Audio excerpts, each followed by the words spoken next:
back, ladies and gentlemen, into the Banshee Cup Season 2 GSL Bracket B.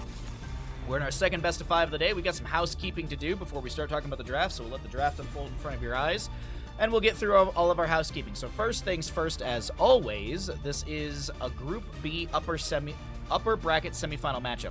The winner of this goes on to the upper bracket final. That'll be map number 1 tomorrow morning, which will be Braxis Holdout. That's a best of 5 series. Loser of the series drops down to the lower bracket semifinal, and that'll be our next best of 5, which is an elimination match. The winner of that moves on to the second best of 5 tomorrow, and the winner of that moves on to second best of 5. Loser, that's the end of their Season 2 of Banshee Cup.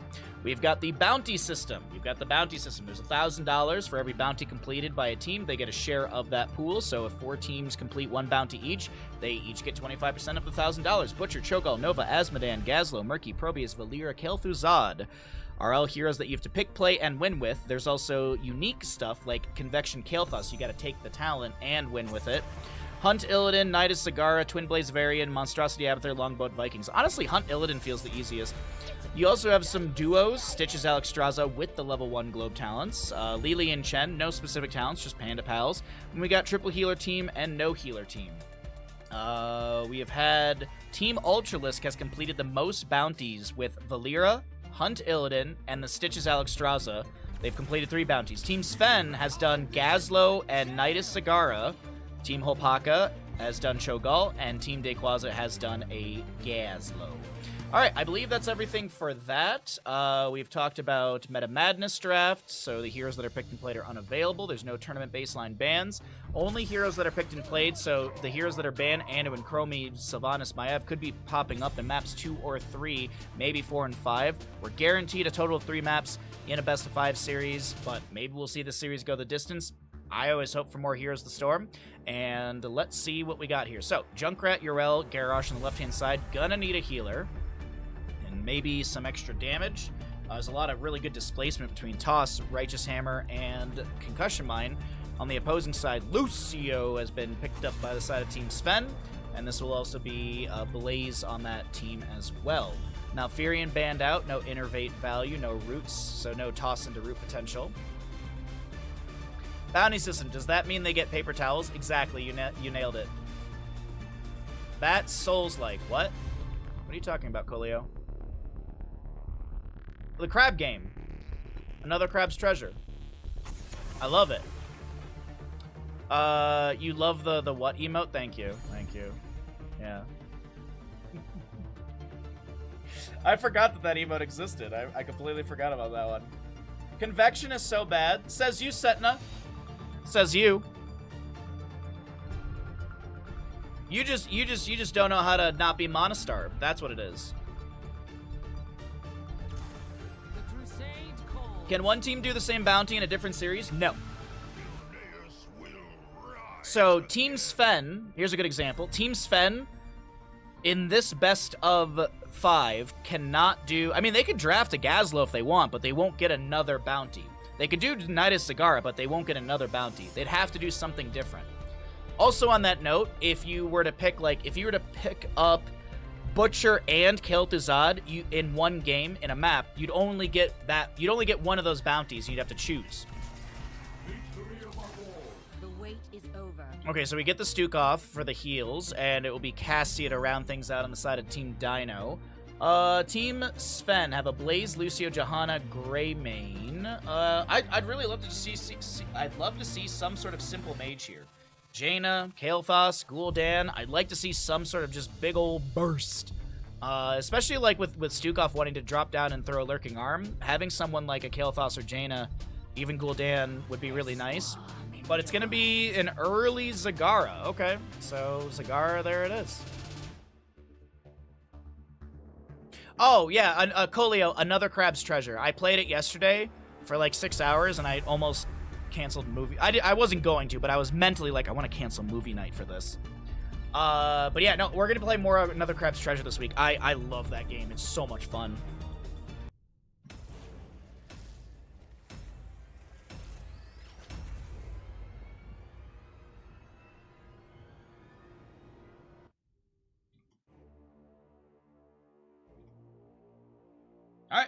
Twitch predictions up. There you go.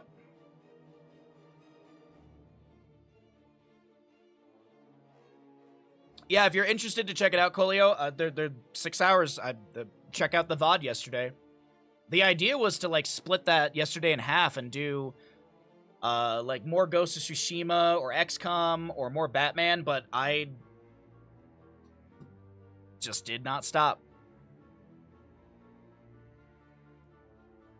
And even people in Twitch chat were like, please play more of this. My viewership was whatever. I mean, it's not hot, so... But people seem to really have a good time watching that yesterday. There's a bunch of clips yesterday, too. That was awesome. Some really funny clips yesterday. The left side of the map will be Team Dynouh. We have got a Dynouh Junkrat. Crankle on your Garrosh. Jaden to play Cassia. Darnovsky is the... Excuse me.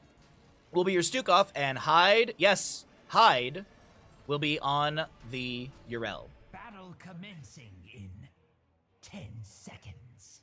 On the right, it's going to be Team Sven. We'll be looking at a Sven Blaze. Ariane is on Johanna. Nano playing Zagara. Best skin variation and skin for Zagara, in my opinion. Is she mounted or is she just floating? What the heck is that? We'll see Greymane played by Aether and Captain Rex on the Lucio. All right. Twitch Gambles up and available for Haunted Mines. Map number 1. Get your gambles in on who's going to win this map 1 in this best of 5 series. Second best of 5 of the day. Thanks for hanging out, everyone. Thanks for being here. And let's get into some action.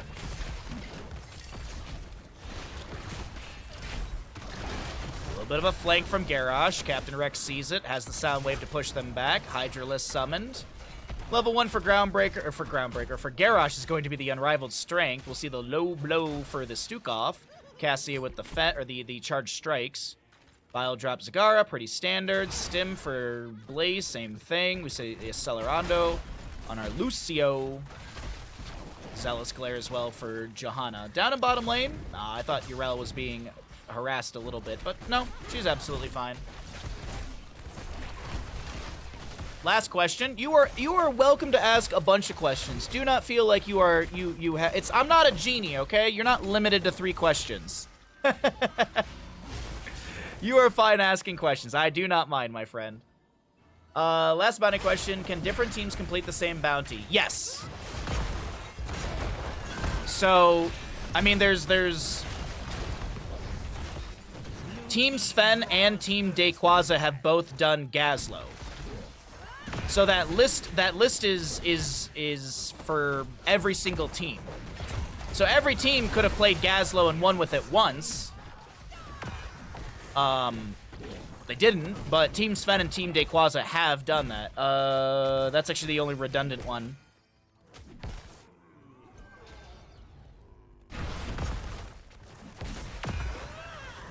But also with, like, Meta Madness style of draft, it's not like one game a team could play Gazlowe and the next game the opposing team could play the Gazlowe, because obviously he's been played once and he wouldn't be available to until a future series.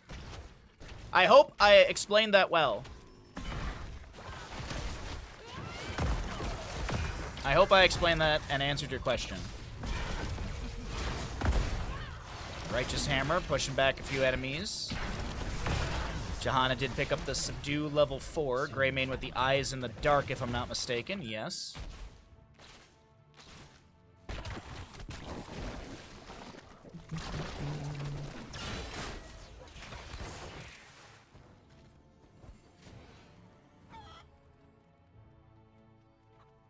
Why is green green? Because you mixed yellow and blue. Next question. Jet Propulsion from Blaze is pretty big. The Groundbreaker is nice. Stukov gets the kill onto Greymane. Third kill, sorry. Going over to the side of Team Dynouh, who are on a tear in this map number 1. You got it? Okay, good. Sorry, I kind of jumped around a little bit on that, so I was hoping I wasn't too confusing. Alright, so Risen Miners have been summoned, or the objective phase is up. We'll see some skulls go to both sides. I'm sorry, oh, he's holding dynamite. That's what it is. I was like, is there dynamite on their head? Ah!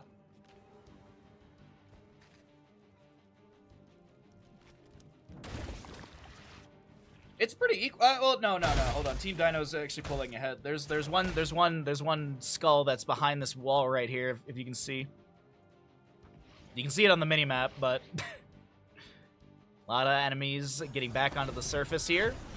Sapper Camp going to be worked on by Hyde and Sven. Dynouh and Captain Rex kind of floating around as well. We will have the Sapper Camp down over here being worked on as well. Cassia gets the last little bit of damage. There was a low blow from Stukov, finding great value, and another kill goes over to the side of Team Dynouh. How did you become so awesome with the power of Twitch chat? I wouldn't be me without all of you. So, it's all you. I learned it from watching you.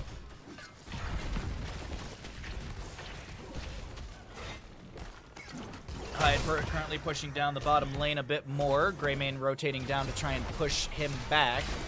Jet Propulsion says hello to the face of Garrosh. There's going to be decent damage onto the Stukov. Looks like Johanna did go for the Blinded by the Light. Nope, that's not right. Sin's Exposed level 7 for that healing debuff. If you see the negative 35 next to characters, it's because of her.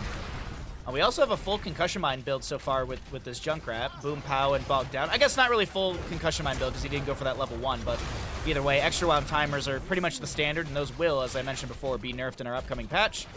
If you have not checked out the upcoming patch, be sure to use !patch in Twitch chat.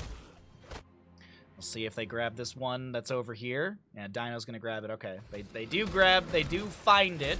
36-36 in our skulls. We have Lucio harassing Hyde in bottom lane. Captain Rex can't find anything with that, but I do believe we will see our first objective phase spawning. Red for top lane, blue for bottom. Team Sven gets a little extra push onto the fort front gate with the help of Zagara, while the enemies were finishing out this Grave Golem in the mines. 64-36 in skulls. Could have let them have like another 5 or something, you know. We had one nice objective, and now like I'm every single time like, will this be a nice objective as well? But 10 Talontiers at the top of the screen, so we cycle through the numbers at the bottom. Currently see our Grave Golems spawning here. A lot stronger for the members of Team Dynouh, who have already set up in bottom lane to start pushing in. Crankle a little bit low on this Garrosh, gets some heals out from Stukov with that healing pathogen. You can't fool me, streamer. We all know there hasn't been a patch in 5 years. Yeah, we're all having a collective hallucination. Lucio amps it up. Concussion Mine thrown out as well. Riptire from Junkrat. Grabbed and immediately summoned. Ball Lightning Cassia. Big Riptire value right there. Ball Lightning Cassia. Warlord's Challenge. Flailing Swipes. Urel, I'm assuming, is going to be Ardent Defender, but Hyde maybe has some... No, it's going to be Ardent Defender. Okay. Concussion Mine goes fishing for Johanna. Displaces her, and that's really about it. Bottom lane fort goes down. Top lane. Looks like Hyde had to reset. They'll lose their fort, so fort's traded. Captain Rex thrown. Groundbreaker, Lurking Arm, Ball Lightning. That's a lot of heckin' damage onto a Lucio, and he will be taken down. Team Dynouh, whoa, that's a big Devouring Mob. Jet Propulsion from Blaze right outside of this. There it goes. Nice AoE. Bunker down from Blaze. He body blocks. It's a triple kill. Quadra kill as Hyde is going to defend top lane. Beautifully done from Team Sven. Quadra kill.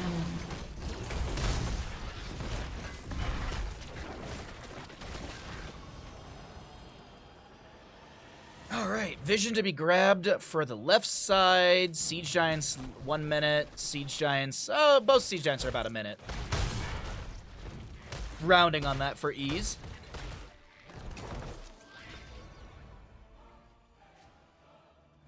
I don't think we actually talked about the heroics on the right, but we did see Devouring Mob. We have Blessed Shield, Curse Bullet, High Five Lucio, and Bunker for the Blaze.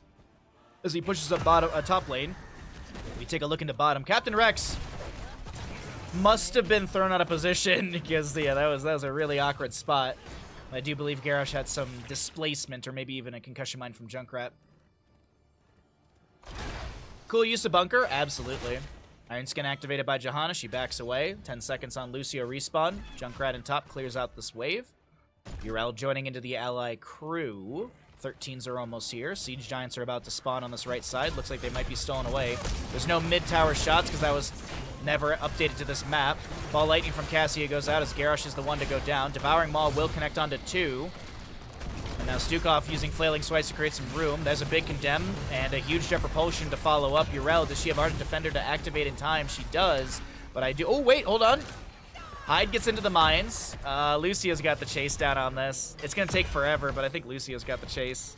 No? Jet Propulsion says hello, and Hyde gets out alive. Wow. All right, the Great Escape. I thought they had the Urel kill. Not going to be the case. Nicely done. And Objective Phase spawning in a couple seconds here. Blaze setting up around... No, they're just setting up to go ahead and get as many of these Risen Miners immediately. 4 stacks for our Zagara on the level 7 Bile Drop. The big thing with this is, I mean, passively increase the radius of drop by 20%, but also when you finish it out, you have the extra Roachling to spawn. She will also go into Spell Shield level 13. Not going to go for her... it's the Transmute Hydralisk, right? I did not know you could do that. I did not know you could Concussion Mine over these walls, but I guess it makes sense.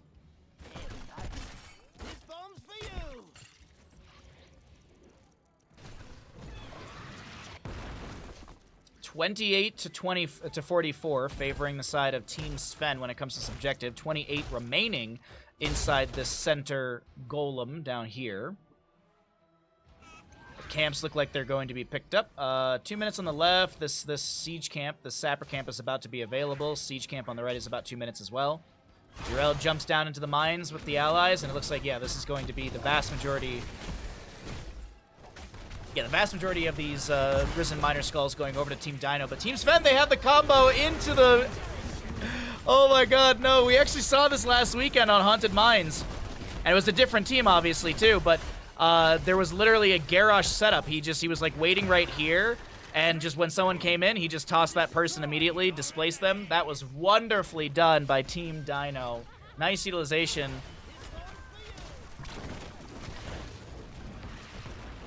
All right, it's 56 to 44 for our Grave Golem summoning in top and bottom. Blue team to top, red team to bottom.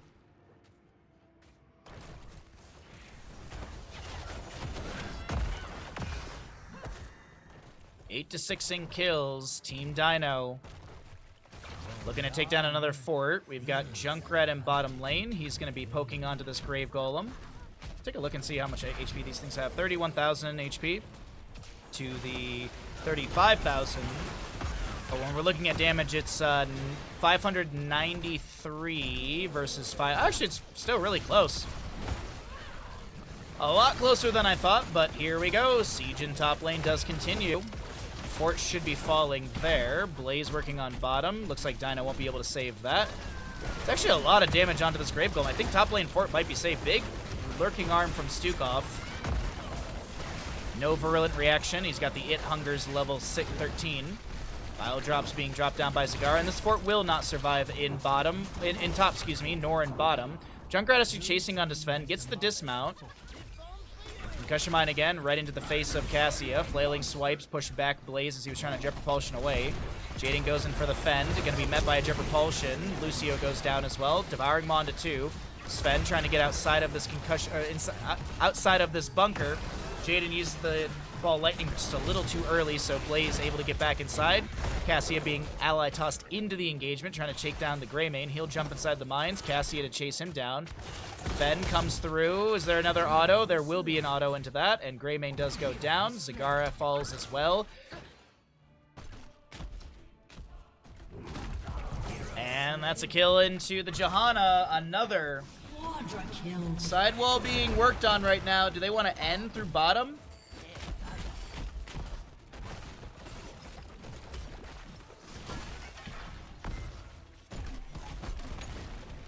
Endless Nades for Junkrat. Templar's Verdict, which is going to be nerfed in our upcoming patch. It's going to be reducing armor to 15 for 4 seconds, and it will be dealing 6% of their maximum health rather than 7. Jet Propulsion doesn't get the stun. Crankle gets an immediate enemy toss. The Concussion Mine cleansed out or high-fived away by Lucio, so No displacement onto Sven. The bottom lane keep front gate is opened up. The keep takes about 50%. But the Grave Golem, if I'm not mistaken, in the next objective phase for the blue team will be going into top lane. Unless I'm misremembering. No, it's going bottom. No, it is going bottom. Sorry. They got this fort in the bottom. Yeah, yeah. So it is actually... No, that was the absolute right call. Lost track of where the spawn points were. So, Cassia rotating to top to push things in. Garrosh getting vision in the rotation between. Bless shield from Johanna. Garrosh gets dropped really low, really fast. Blaze wants to go in with a jet propulsion, but it's going to be met by flailing swipes of Stukov. And now, Ball Lightning activated on the Blaze. He doesn't have bunker. Actually, he does have bunker. It's on cooldown because he just summoned it. Lurking Arm underneath all of that. Hello, misremembering. I'm Crushinator. Krankle gets a really good blood craze. Unfortunately, it's not good enough. Stukov will be devouring Modded. And a whole heckload of damage on the Stukov. He falls as well. What the heck in the trades? The back and forth on this map number 2 or map number 1 in our second best of 5 of the day is wild. All right, Red Grave Golem goes up here. So if they get a lot of these Risen Miner Skulls, could be a game-winning push for Team Sven. What's up, Anonymous? How you doing today, bud? Hope you're having a wonderful Saturday or Sunday, depending on your region. Appreciate you checking out the stream, hanging out with us.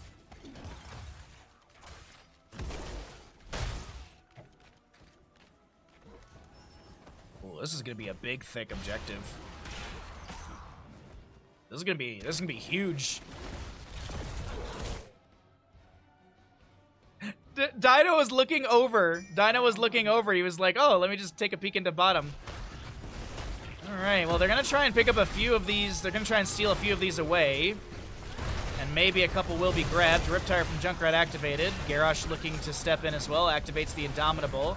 10 to 90 as this is a very low Johanna. She gets inside the bunker. Ardent Defender activated by Hyde as well. High fives abound by Lucio. That's a big Devouring Maw. Do they want to make a play off of this?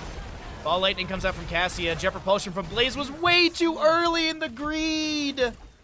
Oh, the greed. Jet Propulsion was, I think, like a cast just a couple, maybe a second too early or so, but it looked like he hit the Devouring Maw just as it expired rather than the enemies.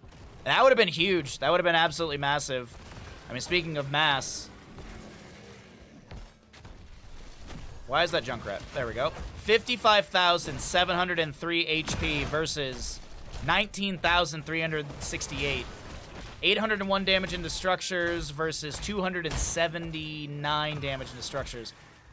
This Grave Golem in top lane is very healthy. Unfortunately, losing the Blaze there has completely killed the momentum and the spirit of Team Sven in this objective phase win. Best of 5. All games this weekend and next are best of 5s. I don't know many tournament series that do best of 4s. Yeah, it was. I honestly feel like Team Sven didn't even. Like, I think they were almost surprised that they got that triple Devouring Maw because everyone was leaving and stuff like that. So. It kind of reads to me a little bit like even they were like, oh god, we should try and make a play off of this, and there was like the scramble at the last second, and just I get it. I absolutely understand the reasoning, why all that. It's just, you know, hindsight's 20/20, and when you're a caster, and we can sit here and be like, oh, see, you know, it was a horrible idea.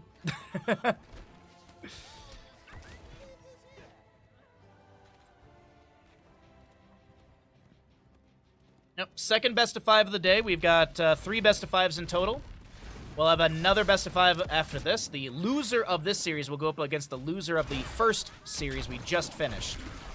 No spoilers. Just, at least I'm not going to say anything just for VOD purposes. If you'd like to know results or see how bracket A for the GSL worked out, you can use !bracket in chat. If you're not following the Twitch channel, be sure to follow. Actually, now's a perfect time. If you're not following the Twitch channel, now's a perfect time to follow the Twitch channel. Looks like we have a little bit of a pause in game. We'll find out what's going on. Looks like the tank player from our Dynouh side is having some issues, so we'll get those resolved and get back into game. and it's immediate ready. So, as a reminder, follow the Twitch channel. If you'd like to support further, it's always much appreciated. You can convert your gifted sub or your prime sub into a tier 1. That always helps us out a ton. If you'd like to gift a sub or bits or anything like that, helps us out, sustain streaming.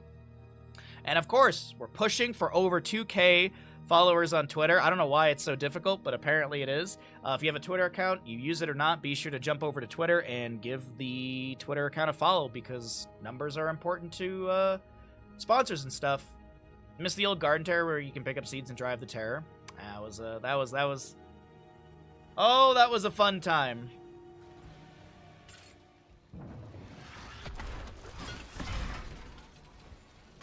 All right, players back into the game. Small little issue with one player, but no real concerns. Not like they got to restart or anything like that, or they got to change out the potato for their PC. Got to run out to the field and dig up a new potato. Oh, win conditions set up on both sides. Bottom lane for the side of Team Dynouh, top lane for the side of Team Sven. 20s are here on both sides. Cannonballs. We have the controlled chaos. We'll also see Seraphim, the death something, death wish. There you go. And Cassia with the rocks, the Titan's Revenge. On the opposing side, Fortified Bunker, High Five, Mixing Fire, Lucio, Blunderbuss, Greymane, Radiating Faith with the Johanna, and we'll see Pack Instincts for Zagara. She did finish out Bile Drop level 7, by the way. She has that extra Roach. We'll see the next objective. I think this is the third of the game, if I'm not mistaken. We'll be spawning here. A quick 20 Risen Miners will be picked up by the side of Team Dynouh, and Team Sven, they're opting for a camp to push up bottom. Interesting choice.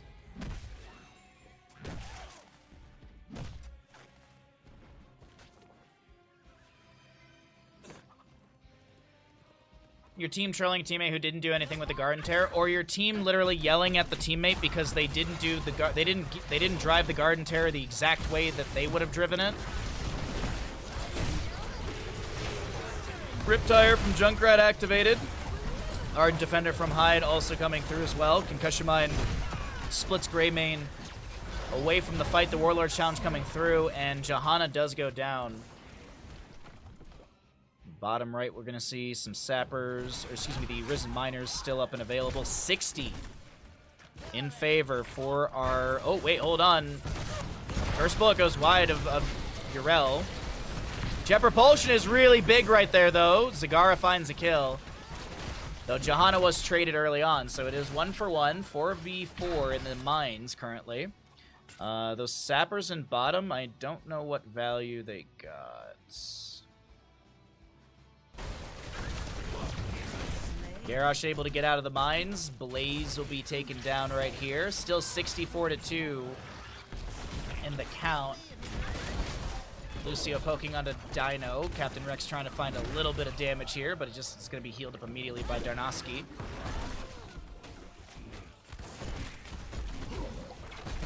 Oh, wait, hold on. Groundbreaker. Good damage. Junkrat gets that kill. I think they were a little surprised that, like, oh, you just rollerbladed into a steel trap, and Greymane goes down. Riptire onto Nano. Boop. Doesn't get the kill, but Cassia, can she close the distance? They're going to jump up here. Flailing swipes to try and delay things out.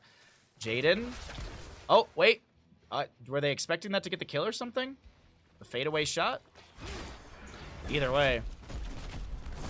This will be a heck load of... This is going to be a very strong objective to Team Dynouh.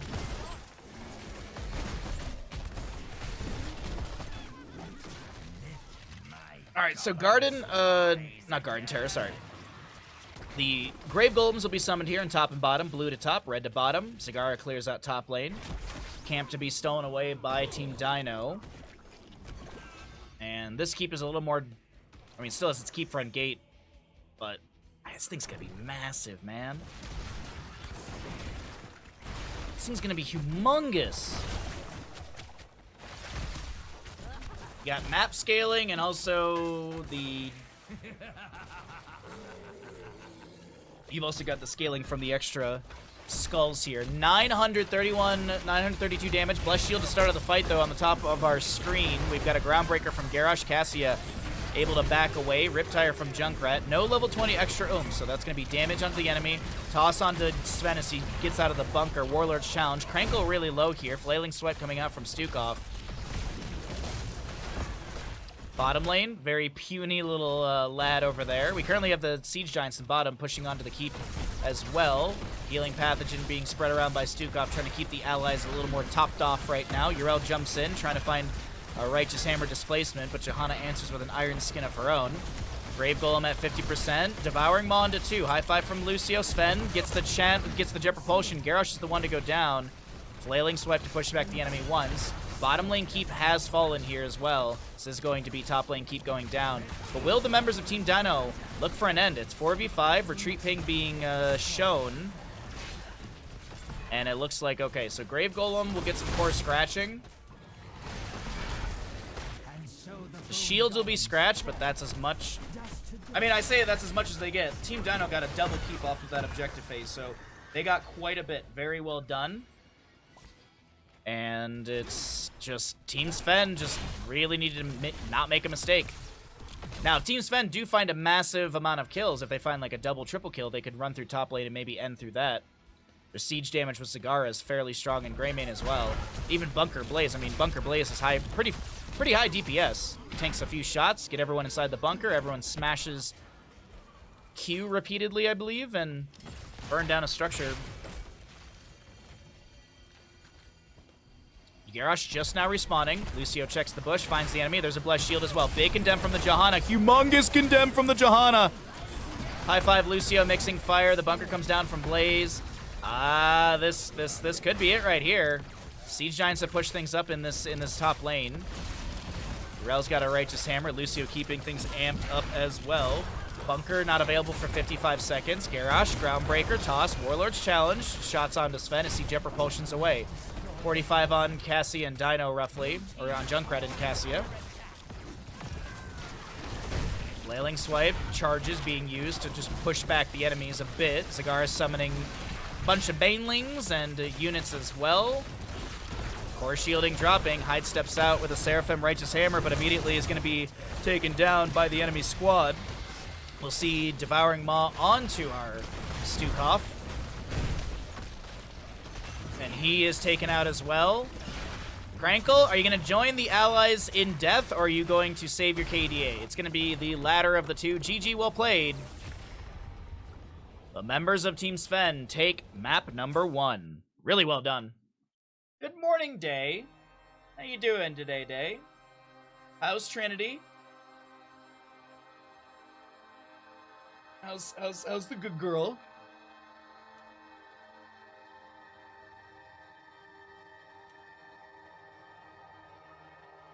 What a turnaround, yeah. There's been some really, really good maps today. In the first best of 5, there's a Towers of Doom map that at the end of today, I really recommend if you want to, if you didn't see that first best of 5 series of the day, when the stream's over today, highly recommend you go back into the VODs and check that out. All VODs, by the way, are available for everyone. I do put this stuff up on YouTube as well, but these games will be taking a little bit to actually release. I'm still releasing the last few games from Group 7, or not, Round 7, and then we have GSL Bracket A, and then obviously this one as well. All right, let's get set up for map number 2. Let's find out where we're going to go. Oh, we should pay out the people. Team Sven did win map number 1. Pay out the people for that, and let's get set up for our next next map.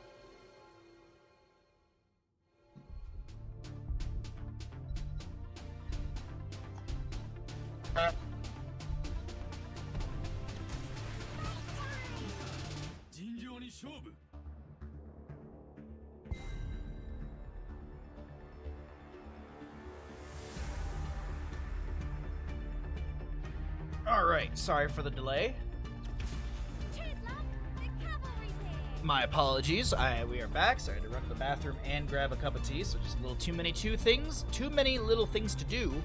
But we are here into Alterac Pass, map number 2. Team Sven with the lead as we are already through the first ban phase in the first half of the draft with a Hogger, Diablo band, Maiev, Dahaka band. We'll get a Brightwing Genji on the right-hand side, Muradin, Tracer, Malfurion on the left. Okay. Globals have been removed. A Falstead could be a consideration for a ban, just to get rid of that global. Abathur is not bad on this map either.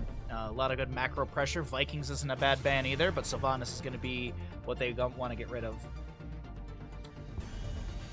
Has off-lane Blaze lost all during this tournament? I mean, I can't check every game, but nope, there was a game Blaze won last weekend. The second game Blaze won. Third, fourth. I mean, last weekend there was a bunch of wins. Today, Blaze Blaze won in one of the earlier games. So, yeah, that was... Did I misread your message? No. Blaze literally just won the last game. Blaze was on the side of Team Sven. I'm confused by the question, my friend. I am very confused by your question. Sonya ETC for the right. Okay, all right. Alterac Pass. Crowd Surfer, maybe? This actually... I don't know if you want to hyper carry Genji. I feel like you want something else with that. I don't know if you want to hyper carry on the Genji. I feel like you want some extra damage on this map. Some sort of burst. Also, yeah, Hanzo being picked up here, that's a smart call. A lot of auto attack damage from both sides. If ads are Ron when they're downtime, who is ads when there is no downtime? Susan. The answer is Susan. Susan Strong. I don't know what they want to pick up in this. I'd like to see a mage, personally. I like that. I like the chromie here. I like the chromie quite a bit. Power Slide, Polymorph, Spear. There's some decent CC. Nature's Cure. Wandering Keg is going to be a fantastic tool as well. A lot of mobility between Tracer Muradin and Hanzo. Natural Agility, Blinks, Recall, Dwarf Toss. We'll see how it all works out, everybody. Let's get into it.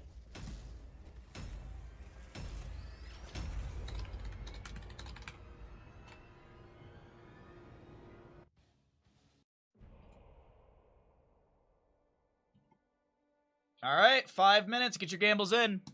Any big gamblers out there? Anybody want to do an all-in? And any matchers? Any all-ins or matchers? They snoozin'. That's way better than what I said. I guess snoozin', Susan. Actually, subconsciously, I think I accidentally did it right. There's snoozin', Susan. Perfect. Done. Thank you. Good job, Ton. Thank you, Wildfire. All right, chat. Any big believers in Dynouh or Sven? Do you think Dynouh can take us into a 1-1 score in this best-of-5 series? Or is it going to be Team Sven with the lead, one map away from knocking Team Dynouh down to the lower bracket semifinal coming up next? We're going to find out here. Sven, for Team Sven, playing Sonya. Aether, Chromie, Captain Rex Brightwing, Nano Genji, and Aryan will be your ETC. I am back. I have a modest all-in. Let's go Stark. Champion of the people. Champion of the stream. Best friend to Bandit. We've got a Dynouh draft on the left-hand side. Dynouh Tracer. Darnowski will be your Malfurion. Crankle on the Muradin. Jaden playing the Hanzo, and Hyde will be the Chen. Apologize to our Malfurion player if I'm murdering your name. I guess I could just go for Darn for short. Darn playing...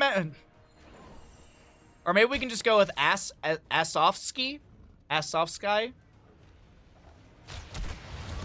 It might not be a ski, it might be more sky. That's actually... I'm just doing my best, chat. Alrighty, well, either way, we've got our 10 players in here. We've got our draft unfolded. Malfurion actually going to be going Vengeful Roots level 1. No Emerald Dreams. He's going to go for... this is actually kind of brilliant, chat, if you think about it. Now, Emerald Dreams, yes, we all understand it's very, very, very good. But Vengeful Roots gets you another thing to delay out the objective phase and poke at the enemy team. Because you spawn the treant, or the broccoli, as we also call it. So I actually think this is a brilliant adaptation from our Malfurion player. Not all in, but plenty. There we go. I like to see it. Thank you all for the participation in our Twitch prediction. Little scatter coming out here. Working on our respective null pack campsites. The house got warm enough finally, and I was wearing a lot of layers this morning, so I gotta get rid of this blanket. I'm starting to sweat. In the morning, I was struggling to get out of bed today. Not that I was tired. It was so very warm and comfortable in bed.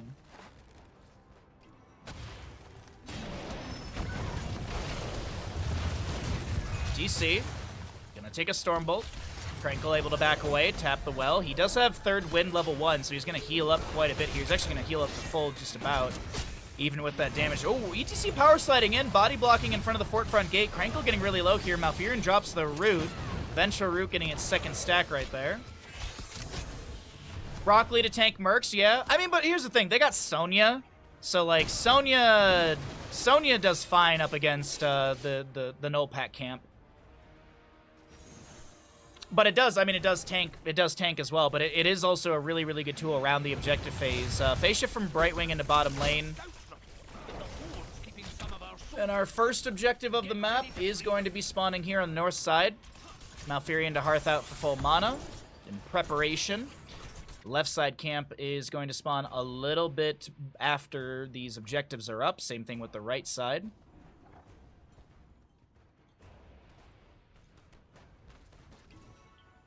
Oh, wait, hold on. ETC being chased down. Pulse Bomb. Body blocks are in place by Dynouh on Tracer, and Recall comes through. ETC will fall first blood over to the side of Team Dynouh. The prediction's still up if that sways you. If seeing a cow go down sways you into thinking it's going to be a win. Also, I said Sonya. Malfurion's not on the team of Sonya. I'm sorry. Also, Chen does fine on this on his own. Sorry, my brain. I apologize. I said for Sonya, but either way. Chen does an okay job on the objective on the null pack as well. Tracer once again finding a kill. Second kill of the game. Second kill for Tracer. Same direction. Kind of same setup as well. What's up, Langaria? Good to see you, dude. Hope you're having a great day. The weather's been warm and comforting here lately. 102 degrees Fahrenheit. Ooh. Wait, is the kappa for it being comfortable or the fact that it's 102? I really hope it's not 102 degrees. That's insane. It's frickin' May. It's not even May. It's late April. Krankle steps into the bush, lets the trait kick in here. Objective phase quickly grabbed by Team Dynouh. Murden Dwarf tossing in, lands the Stormbolt. That is going to be Sven getting chunked, and Sven will go down. ETC power sliding in, unable to assist as he needs to back away. Top lane really being pushed in. I want to point out, there still is the siege in mid and bottom happening. Hanzo pushing things up. We also will be seeing bottom lane fairly strong here. Does the buff apply to minions as well? I mean, the movement speed is there, so yeah, I think it does. 123, 123. Sorry, I'm just doing math here really quickly, chat. So wait, no, the damage buff doesn't apply, but the speed buff does. Okay, interesting.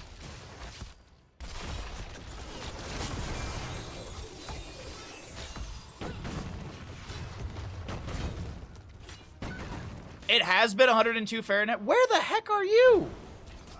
What are you living inside the mantle of Earth? You just live, what is Godzilla down there taking a nap? That's hot. That's way too hot. I mean, 90 degrees Fahrenheit's too hot for me, but I live up in the mountains, so I prefer it to be cold. Well, 10 talent tier is almost here. We got deep breathing stacks for Chromate, 11 out of 20. 9 Proc Rock stacks out of 20 for ETC, 42 Shurikens out of 60 for Genji.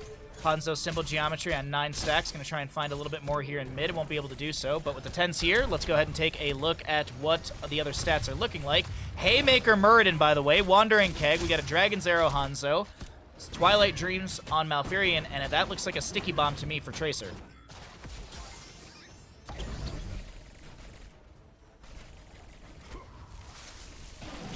Power Slide onto Tracer. She's taking tower shots, throws down that Pulse Bomb, almost goes down to the Nexus Forces, but tower shots won't be enough. Malfurion gets the heal. Tracer. Oh, Dynouh. Oh my god, my heart skipped a beat for you. X-Strike for Genji will be the level 10. ETC Mush, Temporal Loop, Blink Heal for the Brightwing, and Sonya goes Wrath of the Berserker. You can actually see it's still active, the glow on her weapons. She'll spear and sustain that here in top lane, making the rotation from mid.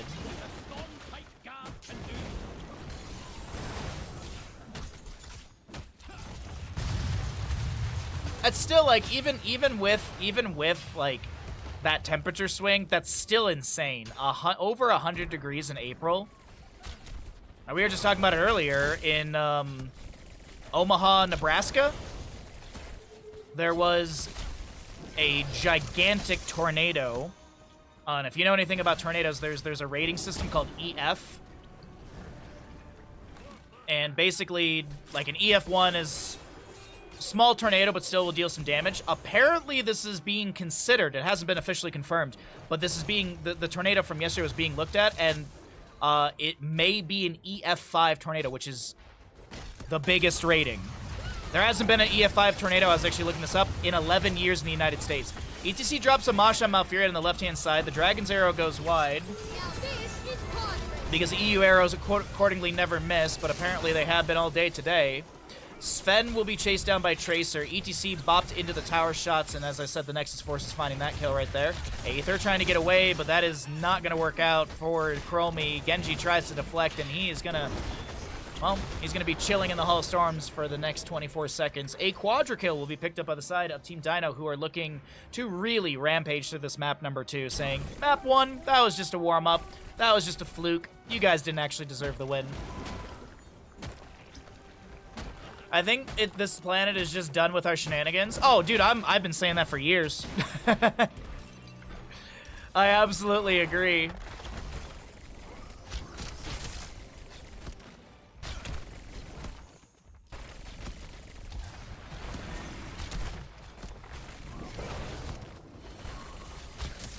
Brightwing. Okay, sorry. I just saw Brightwing. ETC power slides in. He's got Mosh in 50 seconds. And Sonya steals the camp! Get out of here! Get out of town, Team Sven. Down a talent tier. Rotate. Okay, that was a good Dragon's Arrow. That was a very good Dragon's Arrow, Hanzo. Also, I will note, Jaden is a NA player. I will note that Jaden is an NA player. Hide. Unable to get out of that one over there. Stormbolt from Muradin. Root from Malfurion as well. Twilight Dream. Tracer wants the kill, but Dynouh's a crab. And there's no treasure for him. He will fall.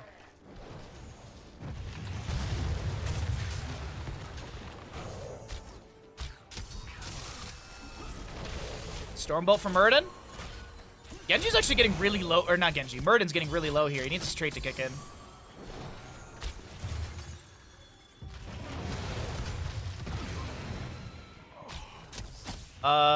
Well, that was like Dubai, wasn't it, Langaria? It was like Dubai. Apparently that. So here's the thing, and I don't know. Like, so wasn't Dubai doing cloud seeding, which has been done for years? This is not like a new conspiracy theory thing, chat. Cloud seeding has been done for years. It just.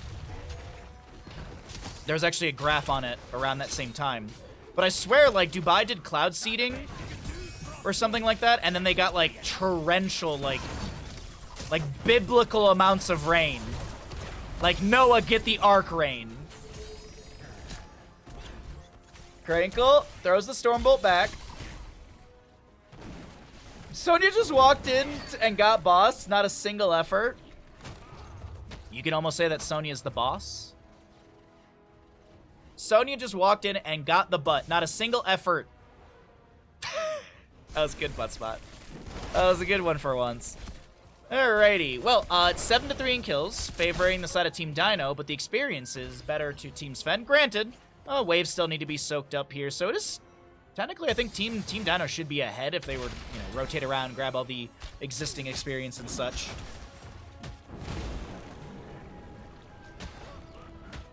Yeah, I remember seeing that like a week or two ago. That was wild. I don't know if it was because of the cloud seeding, but I just remember people literally talking about cloud seeding at the exact same time. And I thought I saw something about Dubai doing that.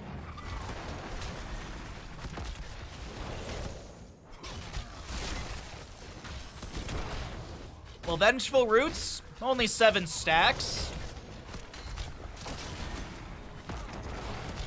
What's that, like 40-something, 40, 49? My math today is bad. 49, okay. In my head, I did the multiplication. I was like, that's not going to be right, Chris. I didn't believe in myself today. 16s on both sides. Piercing, arrow, flying leap, dwarf launch, nature's balance. So raw siege into top, huh? I mean, bosses 1, 2, 3, 4, 5 are being shown in bottom. Chromie, Genji, Brightwing, ETC was shown for a moment.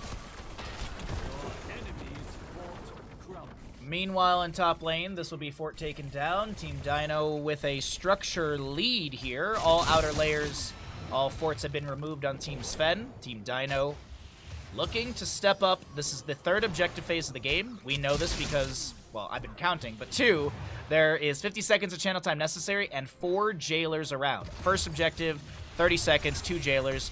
Second objective, 40 seconds, 3 jailers. And third and onward, 4 jailers, 50 seconds.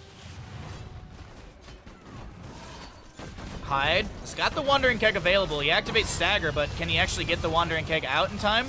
Not if he's having a dance party. Dragon's Arrow connects on to a few enemies. There's a Temporal Loop onto Muradin. Sonya spears in, lands the slam. No jam. Pulse Bomb thrown into Sven. Dynouh looking to step up. Genji throwing a few shurikens. Does have Shuriken Mastery and that Shin Gun as well. ETC does have that Showstopper. Power Slide gains 35 armor. That's physical and spell. Critty Rise for that Brightwing, as well as the Giant Slammer for Sonya. Chromie's got that Quantum Overdrive. Big slam onto Muradin. He's trying to get away.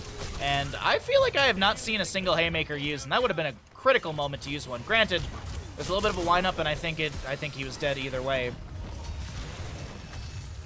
Phase shift from Brightwing. No channel on the left-hand side yet. Nolpak is pushing in with Reaver minions and such, as well as the Broccoli. Oh, the Broccoli made it for a second. Time stop onto 2. Scatter from Hanzo okay here. What's the conditions for Broccoli to stack? It has to be while they're rooted, right? Hitting enemy heroes with Entangling Roots permanently increases Treant space. Wait, hitting enemy heroes with Entangling Roots. Oh. I thought it had to do with the smacks of the Treant, to be honest.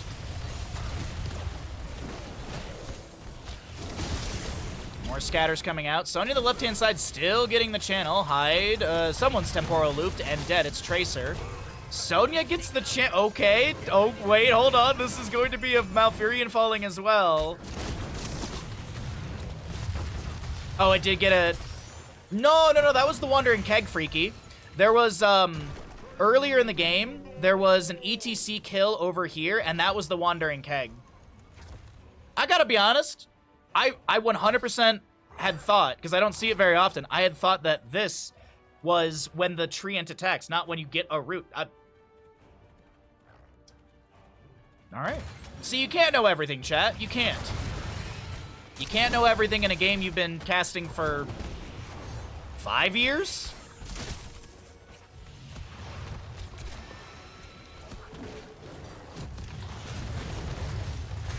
Oh, it used to? Okay. Well, then I'll do the thing we do on the internet. See, I was never wrong, chat. Chromie's gonna go down. Dynouh not traded. Swift Strike doesn't get Dynouh. What? Dynouh literally blinked through. Oh my god. You know we need to get Dynouh to play a Souls-like if he's got iframes like this.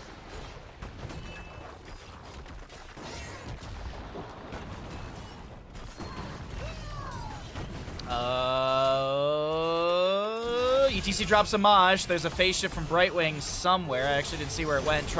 Tranquility from Malfurion comes through as well.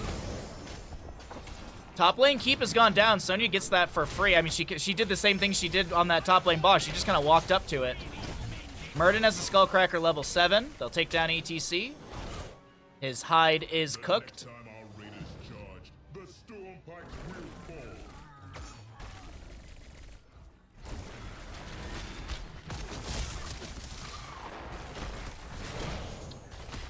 Okay, so structure advantage to the side of Team Sven. They have 20 talents here as well. Ignore Pain, Blink, Heal, Invisible Friends upgrade. We already saw the Stuck in the Loop for Chromie. Bolt of the Storm ETC. No special augments for that. It's not like Sonic Shift for Kerrigan, Wind Fury, Wind Rush for Thrall, or Hellgate Diablo. This is just 70-second Bolt of the Storm cooldown. And Living Weapon for the Genji. Each enemy hero hit by X-Strike reduces cooldown by 10 seconds, and it's a 60-second cooldown. To be fair, Malfurion. Yeah, exactly, for real. No, I'm just making the joke that, see, I wasn't wrong. It was like that at one point, so obviously my logic is infallible. The Lazy Hydra, thank you for your Prime gaming for 40 months. We'll resend your alert when we get out of game. Thank you for your support and your Prime. Some good fishies. That's some good fish right there for us. I like how I have a whole bit about fishing for primes, and I literally don't like fish. I don't like anything from the ocean. The hordes captured more of our troops. You know what to do. Null pack for mid. Picked up by Team Dynouh. They're waiting for this boss for a little bit. I think they're trying to give them a bigger window. Excuse me. Team Dynouh's trying to find a big window where the enemy team is going to be forced to work on boss and they can get the channel on the objective. Also, mid lane camp coming through as well. The Reaver minions do have physical armor, 50 physical armor, and they're quite tanky. They've got like 2, 3, it's probably like 3,000 HP at this point. 3,060, look at that. Get them out of there. Invade onto this camp. It will be seen. Baby Houdini, thank you for the follow. Appreciate that, bud. And is the name I have given to my neighbor's dog. Because they're miniature... it's actually not that small. Oh, it's Bernese Mountain Dog? So they have a miniature one, and it literally is bigger than Bandit. But that dog, Penny, literally escapes their backyard constantly. So I have named her Baby Houdini. Dragon's Arrow connecting onto a few of the enemies right now. Soothing Mist activated by Brightwing. Hanzo trying to poke onto the enemy, a little bit low right now. Malfurion throwing some Moonfires out, some scatters as well. Massive wave in the top, by the way. Mid lane does have this null pack, or, the null pack pushing onto that. Oh, Sven so very low. Pulse Bomb should get the kill. Wandering Keg pushes Sven back into the enemy squad. There was a Haymaker at some point in this mix. I have no idea when it happened. ETC will go down. Team Dynouh, they've only got one keep down, not even. Mid lane keep will fall. Oh, the Broccoli. Go, Broccoli, go. Oh, it expired. Only one keep has fallen. Thanks for casting. Oh, thanks for coming by. I appreciate it, dude. No sushi. Poor guy. I don't like sushi. I don't like raw fish is gross to me. I worked at a sushi place for a year. I know how to make sushi. I know how to prep. I know how to do all that stuff. I know how to make rice and everything. I just don't like it. The kitchen mom, Nobuko, used to always be like, how? I'm not going to try and imitate her accent, but she would literally be like, how do you not like fish and work at a sushi place? And I go to her, money. And she's like, oh, okay. Oh, okay, Bahamut. All right, yeah, that makes sense. All right. Here we go. Wrath Berserker activated by the Sonya. Team Dynouh going to be looking to end map number 2 here, find an equal score in this best of 5 series. The objective phase has made it to the core through mid. Bottom lane already cleared out. EC drops the Mosh, immediately interrupted by Hanzo's Dragon Arrow. Genji's the first one to go down in this engagement. Wandering Keg into the corner, finds the double kill with Hanzo's help. Hyde goes in deep, trying to find the kill onto Chromium will be able to do so. Krankle does go down, but so does Sven. Team kill. Is achieved by Team Dynouh, and this is GG well played. Map number 2, Alterac Pass, will be picked up by Team Dynouh. We got a 1-1 score here in this best of 5 series. Ladies and gentlemen, it's going to be a fun one.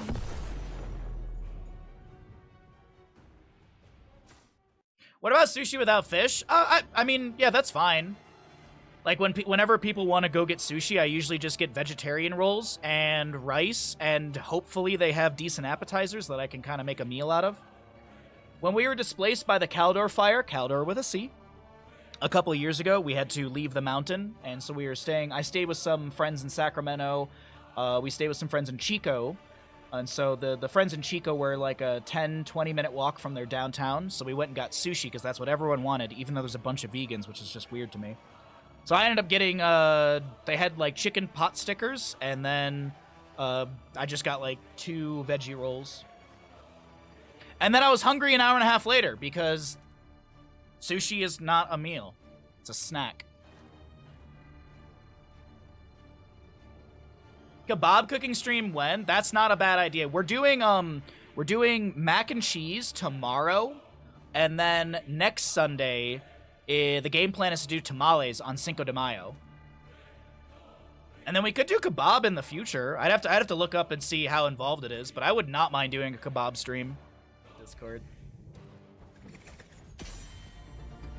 You can always experiment with the percent and then write down the results. Yeah, but I don't want to make the dish like 8 times to try and figure out the ratios.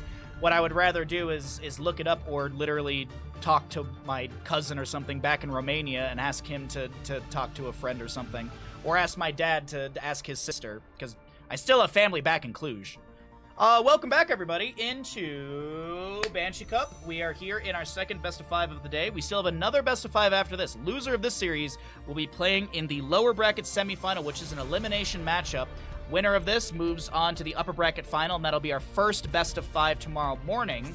We're here on Battlefield of Eternity. It's looking like, give me 2 seconds here. First pick is going to be Team Sven as the losing side, so map choice comes out from Team Dynouh. It is the Meta Madness style of draft, so heroes that are picked and played are unavailable. We're on the 3rd map, which means 20 heroes are unavailable. And if you're saying, wait, but Bahamut, what about the bands at the top of the screen? They only pertain to the current map draft. We repeat these things because we get new viewers. We have viewers that don't know what Meta Madness is, so we like to remind people. So if you're like, God, I've heard you talk about this so much. Well, too bad. That's just the way it is. Speaking of talking about things too much, did you know that if you have Amazon Prime, you got Prime Gaming, and if you've got Prime Gaming, you've got one free sub here at twitch.tv/Bahamut Gaming. If you'd like to use !Prime in chat, that gives you a breakdown on how to use your Prime in the stream to support the good boy that is Bandit and help us out. If you're not following the stream, be sure to drop a follow because it costs you $0. And if you're watching on YouTube, be sure to like and subscribe so we can grow the YouTube page. We are currently at 500 and... it's almost 600 subscribers on YouTube, so every little bit helps us out over there, so we can monetize the channel. That means more scratches and food for Bandit. And last but not least, we are trying to grow the Twitter page, so if you'd like to follow the Twitter, whether you use it or not, be sure to drop a follow over there. We are very close to 2K followers on Twitter, and it'd make me very happy if we could hit that this weekend. Battlefield of Eternity, as I mentioned, will be map number 3. First pick, Li Ming for the side of Team Sven, Dahaka Mal'Ganis on the left. Things like Genji, Hanzo, they've already been played. Auto attackers are going to be necessary to burn down the Immortal. Greymane's already been played as well. We could see a Raynor. Lunara's very good on this map as well. Cassia was not played yet, I don't believe, so Cassia's a pretty good option. I do believe there's a Johanna in the mix, or unless I'm misremembering. No, Johanna was played in map number 1, I do believe. Give me a second. Let me check. I have a little cheat sheet that I can use, potentially. Yes. Johanna was played on Haunted Mines, yes. Oh, and Cassia was played on Haunted Mines. My bad. So yeah, they'll be unavailable. Never mind. No Cassia, no Greymane, no Junkrat, no Zagra. But it is going to be Li Ming Samuro variant. Ooh, do they Abathur here? I don't think so. I feel like Team Sven don't typically go Samuro Abathur on Battlefield. Sven usually just goes like Bladestorm, PvE, Samuro. Maybe he gets some harassment onto the enemies. Art. What about Art? Come for the Hotscast, stay for the sausage talk. Can you ever have too much sausage talk? No. Food and crabs, that's all he thinks about. Yeah, that's true. Crabs with swords. Oh, Artanis. I was like, what about Baharos? Artanis is a very good option for this map. Alarak will be banned away. This is one of the few maps where we do see him played as well. You could do Artanis in the 4-man, for sure, on either side. But it doesn't feel like they're gonna do that. Oh, excuse me. I don't know how I mute myself earlier. I don't know how I did that. I must have bashed the mouse into my stream deck or something. There's the Jimmy right click, and we got a white main, a Sally thigh main coming through. Sven, how do you want to round out your draft? You need a healer, and you need more damage.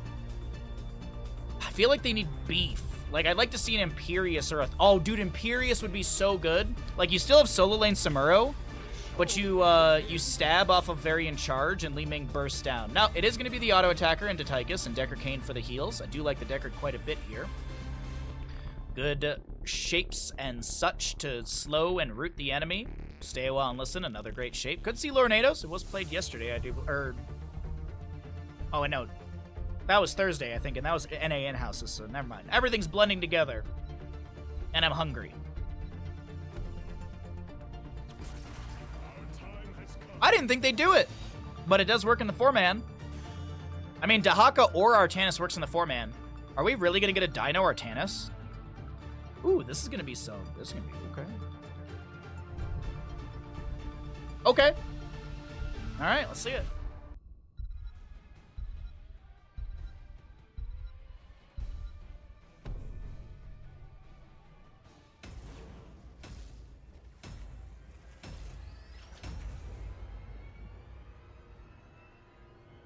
Hey, Ash Mantle, what's up, bud? I like both comps. I don't know who to gamble on. Heart of the cards. Trust the heart of the cards, Setna. Trust the heart of the cards. It's the only thing you can do. It's the only logic you can throw at it. Map number 3. Hey, Darth, what's up, bud? Crush would be proud.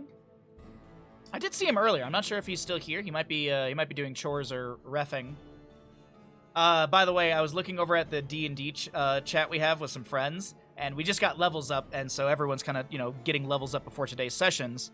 And one of the players was rolling the hit dice, and the DM is very generous and said, it said this ages ago, if you roll a 1 on a hit dice, you can re-roll. So the player sends an image that says, do we re-roll all 1s on hit dice? Because he literally rolled 2 back-to-back 1s.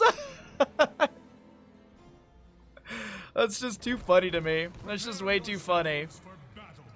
The left side of Battlefield of Eternity and map number 3 in our second best of 3 of the day, we have got Team Dynouh with a Dynouh Artanis. Dardaski will be your white main. We've got a Crankle Mal'Ganis, Jaden to play your Jimmy right click, and Hyde. Yes, the Hyde is on Dahaka.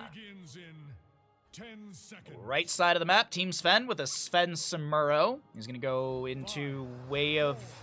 Well, typically he goes Way of the Wind level 1. We'll see. Li Ming to be played by Nano. We've got a Aether Tychus, Captain Rex on Deckard, and Aryan is your...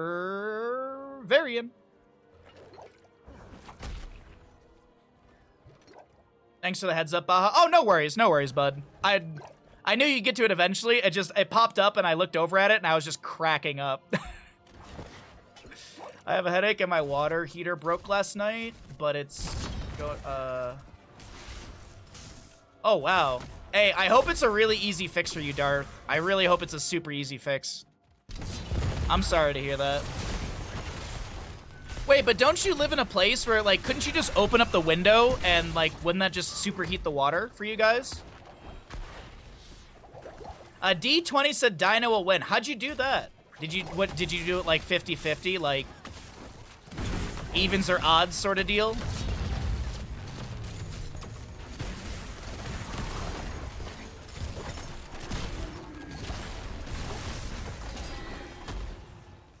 Okay. Crankle night rushing through. The fort front gate takes some damage. It's actually going to be Way of Illusion for Sven in this top lane, and Hyde is getting really low. Nano throwing in some big bowls into this fort front gate, and we're going to see some traded damage. Just trying to take stock of all this right now. It's actually, top lane is still better siege in favor of Team Dynouh. Or sorry, Team Sven. We got 2,100 on Dynouh and 12k on Team Sven. Nice. Swap from the Artanis with the Phase Prism. He'll go in for a Blade Dash, and that's really all he's able to achieve. Oh, Sapphire level 1, as I mentioned, Way of Illusion. We've got the Amateur opponent. Dahaka going Enduring Swarm for the Spell Armor. It makes a lot of sense up against this Li Ming, who's oh my god, how much siege are they getting in this top lane right now? Hyde is seemingly unable to manage, deal, and handle what is happening in top. Are we just kind of base racing map number 3? I mean, that just means I get to eat food faster. Granted, we still have another best of 5 after this, which I'm excited about either way.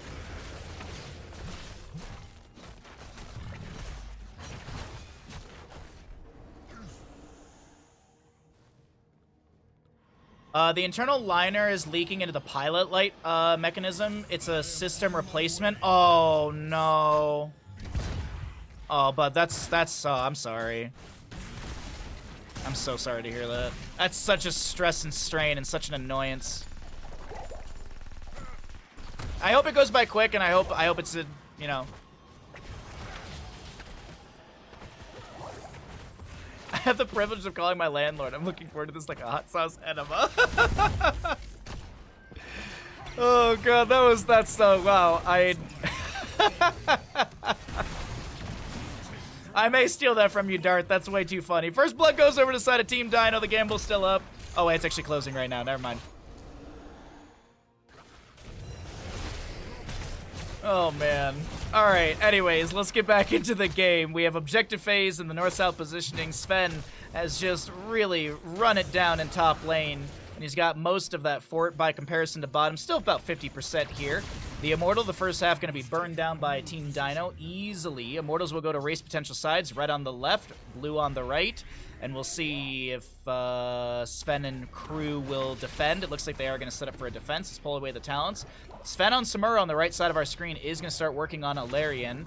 Li Ming trying to poke out here and there. Dynouh, Jaden want to step in, but there's just so much pressure around. Varian does have taunt level 10. That's going to be a Phase Prism onto Aether. That's a huge swap. Taking down Tychus is a massive win. It's going to be a drag attempt onto Captain Rex, not connecting. They still step in. Big Blade Dash through a few of the enemies, as Captain Rex also will fall. Team Dynouh on our Rampage map number 3.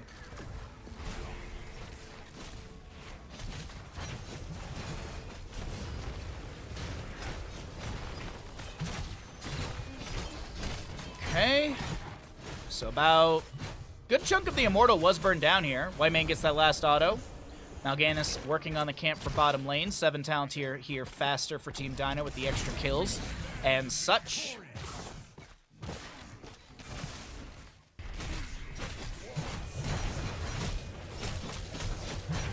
This is not the last series of the day, and it's also best of 5s. The only best of 7 is the grand finals next weekend on Sunday. Everything is best of 5.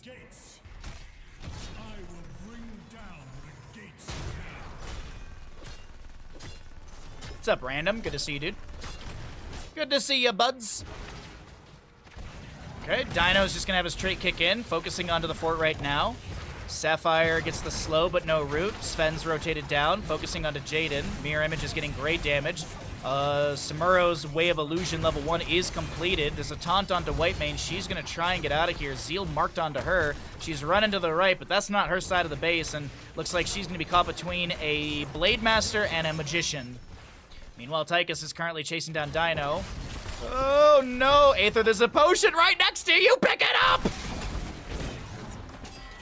Varian chasing in. He's got a slow. He's got a charge. He's got a taunt, and he's got a kill.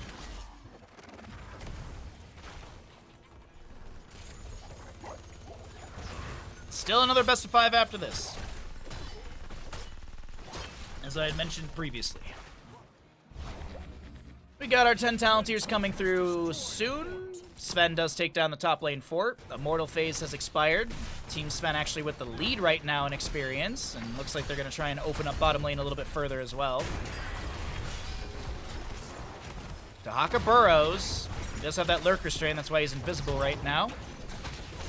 Phase Prism onto Nano. That's a deadly Ming. Nicely done from Dahaka. Good swap from Dynouh, at least getting a later game kill, pulling in that experience between the two teams.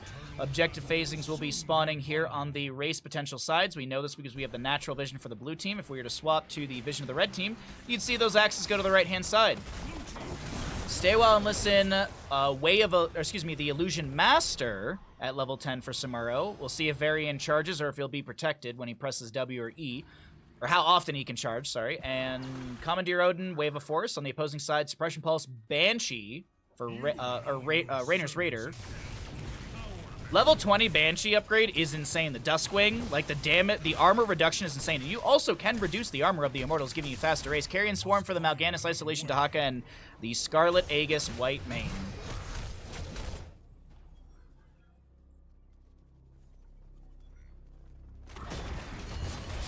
They actually picked up a potion. Yeah, I know, right? You know, at this level of play, I expect them to be able to walk towards potions. At my level of play, no, they just run away from them. The potions? Those hurt me. I read a Reddit post that said that the Varian goes down, so does Tychus, Deckard to fall as well. A good triple kill to Team Dynouh as the subjective phase will be won by them.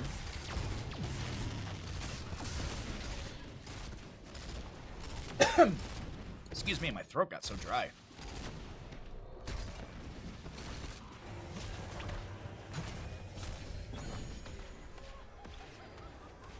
Alright, so here we are. Immortal going into top lane, favoring the side of Team Dynouh. Easy wave to be pushed up here. No level 13 on either side just yet. It is going to be Warbringer for the Varian, by the way. He'll be able to charge every 4 seconds. We'll see what he picks up at 13, but until then, Alarian moves into top. Dynouh takes out the sidewall, maybe looking for a phase prism swap onto the enemies.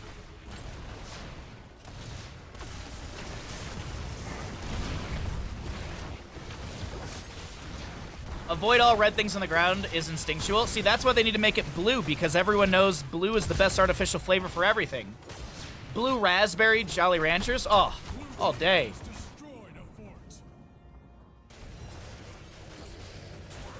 It's got the most riboflavin, you know? Well, Hyde split pushes in bottom lane. He'll be able to soak up a bit more experience. I think they were considering to invade this camp, but they're going to call it off. Always blame your healer. It's their fault you're out of position. Yes, yeah, the 9-death Orphea from this past week. It was my fault that I wasn't able to heal her. God. Oh, I have buttons that make me dash around? I should dash into the enemy consistently. Wait, why is no one healing me? Why are my teammates not around?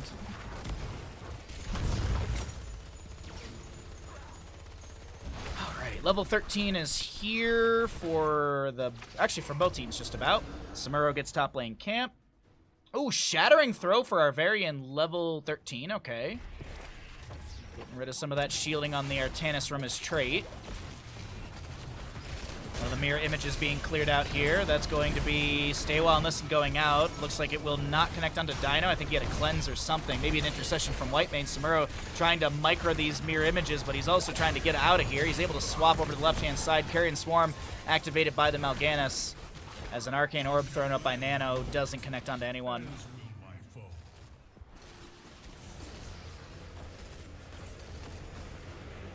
Did you join the religious group that worships blue? The Kyantologists? Okay, that was nice. That was pretty good. That was pretty good. I like that. I liked it. Excuse me, cyan, not cayenne. That's a seasoning.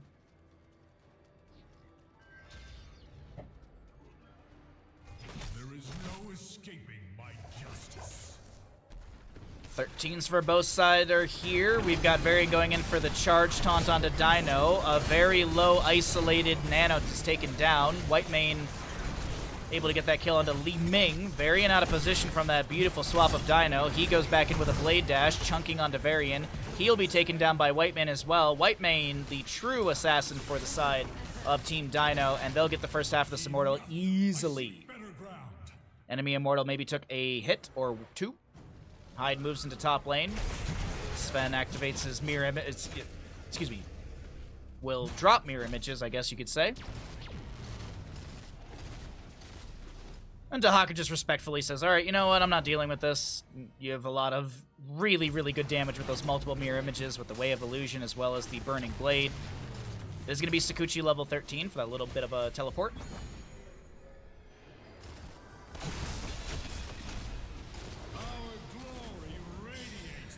I should worship a god of seasonings.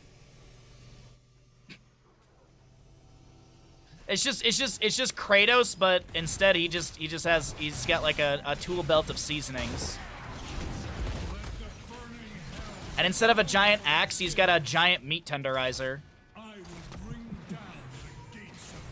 The blades of chaos are just 2 chef knives.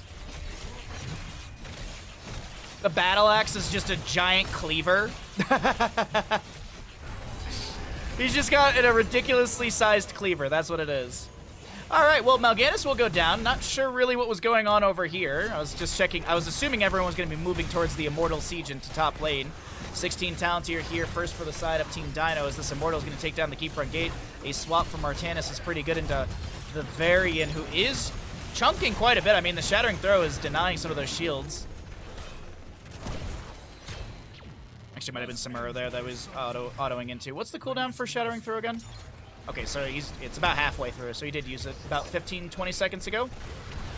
Li Ming trying to chase in. Jaden 50%, but the movement speed is enough. And they're able to get on out of there.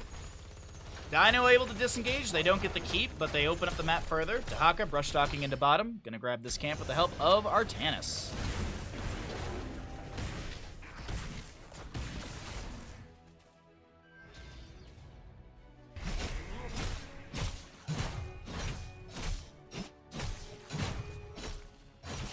Clear onto bottom from Samuro. We've got a decent wave pushing in through top. 9-4 in kills. 16 talent here on both sides.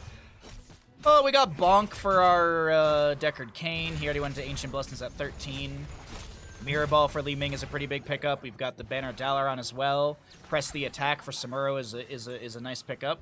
It's going to be also Pity the Frail and Lashing Out. Or excuse me, Harsh Discipline and Lashing Out. Pity the Frail I think is the level 1.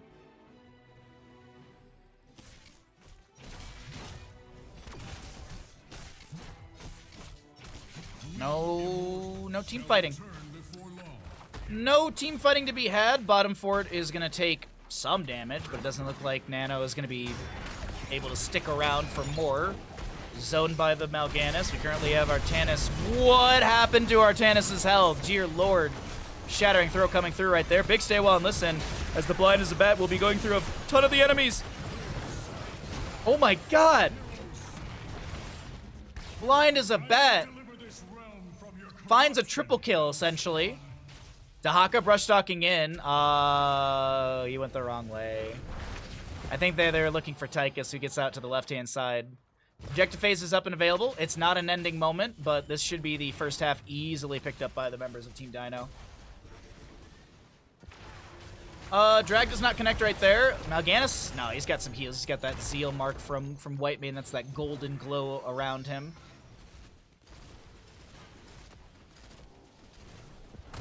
Yeah, blind as a bat right there. Activate to Erupt with Blind Rage, removing the cooldown on mana cost of Fell Claws, but losing all vision. Last 6 seconds. Enemy heroes hit by the final scratch of Fell Claws reduce the cooldown of this ability by 4 seconds. It's already up and available if he needs it. Second half of the Immortal. Oh, reverse bait. I don't know why, but I read that as reverse bat. And I was like, reverse bat what? Oh, brain. Blind from the Artanis. Stay well and listen from Deckard Cain is quite big right now. Creates an opportunity for them to back away. Carrion Swarm activated by Mal'Ganis. I think that might have been shifted in before the Stay well and listen or something, but either way. Immortal moving into bottom lane. A couple kills and Team Dynouh go up in this best of 5 series. A couple kills, they take Keep and go core. Commandeer Odin has been summoned by Tychus. No level 20 on either side right now. Sven getting hit with a little bit of a giggle beam. There's a swap from Artanis. He's going to blade dash back into the enemy. Very low. Dahaka burrows under the ground. There was a Sapphire or Emerald applied to that Herodric Cube, denying some healing for 4 seconds. 75% of it. And it looks like the members of Team Dynouh, they're going to play this safe, slow, and they're going to back away, get their 20 talent tier, and look to win maybe off of that. It is still a level lead. It's 12-5 in kills.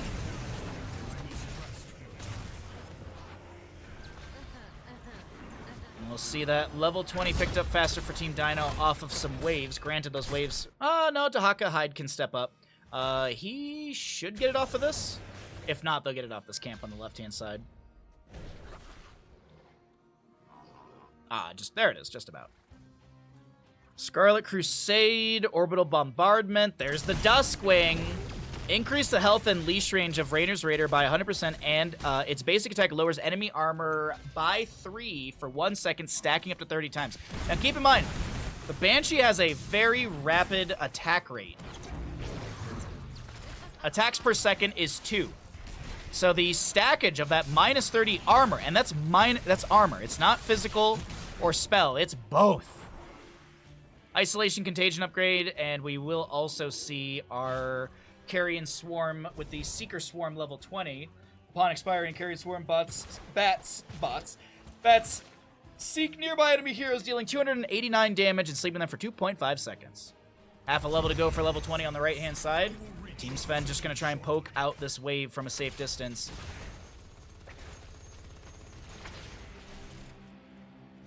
All right, Immortals, north-south position.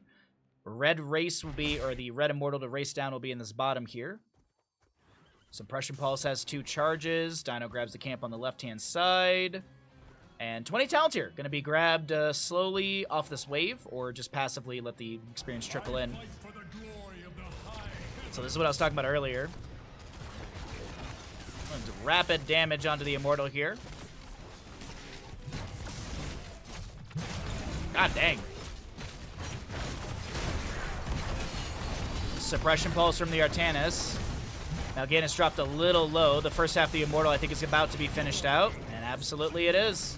On the opposing side, by the way, it's Respect the Elderly, Repulsion, Big Red Button, Commandeer Odin, Glory to the Alliance, and the 3-blade style. Samuro mirror images only deal half the damage they take to them. Wait, only deal half the damage they take to themselves, effectively increasing their health by 25%, and duration is increased by 216 seconds.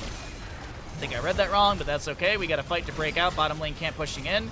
Taunt onto Dynouh. Suppression Pulse activated by him. Stay Well and Listen is humongous. Samuro comes into the backline, focusing onto Raynor, and does get that last auto attack into Jimmy right click. Over on the right, Crankle.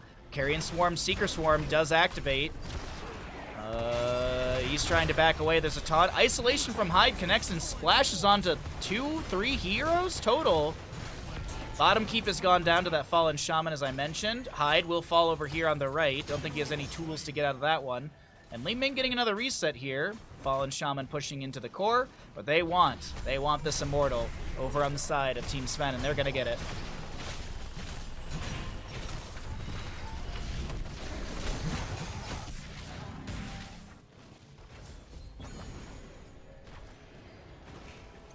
Distracted Catapult.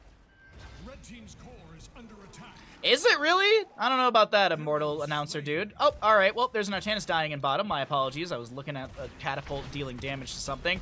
Whoa! Heck load of damage into Whitebane. Crankle trying to create some space for his allies. How strong is this Immortal right now? Almost 2k damage into structures. 28,000 HP. About 12,000 points of shielding. This is a chunky boy, around 40,000.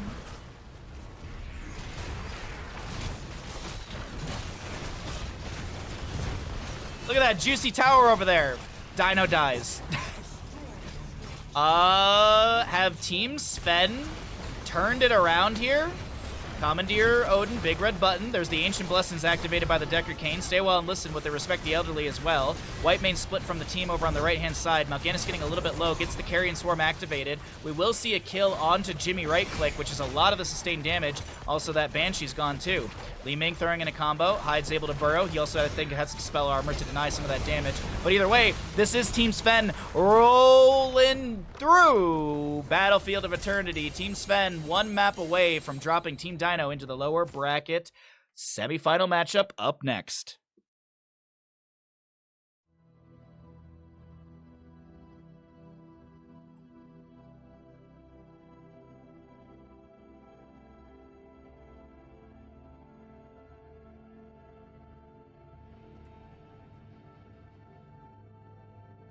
Whoo-wee, what a game.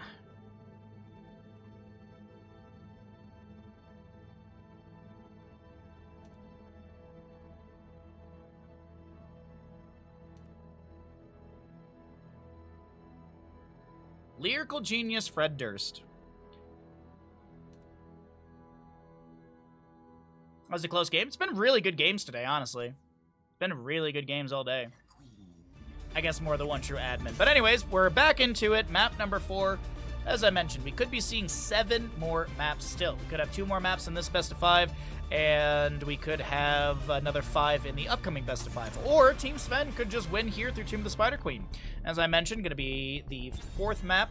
30 heroes are unavailable due to the Meta Madness style of draft. We're going to get through our initial bans here, get rid of the heroes that well, you don't really want to deal with, like Diablo, Mephisto, Maiev. What actually are they going to get rid of here? Anduin, I don't think Anduin's been played in this series. Oh, give me a second. Let me get my cheat sheet here. Healer-wise, Stukov, Malfurion, Whitemane, Lucio, Brightwing, Deckard. So yes, Anduin is up and available if a team wants to go for Anduin here. Oh, Mr. Bandit, you're being so good today, bud. We're going to get a nice long walk after stream today. You're doing so good, bud. First pick, Ghoulish Daniel. Great wave clear. Good damage. Horrify is a unremarkable displacement tool. Or could be a game team fight winning tool as well. There you go. That's a good phrase for it. As I said, that Anduin's up and available. The Leap of Faith is a nice pull away from maybe a potential Horrify pick. But Hogger will make his way through the bans, and it's going to be a Rhaegar on the right. Okay, no priority onto the Manduin.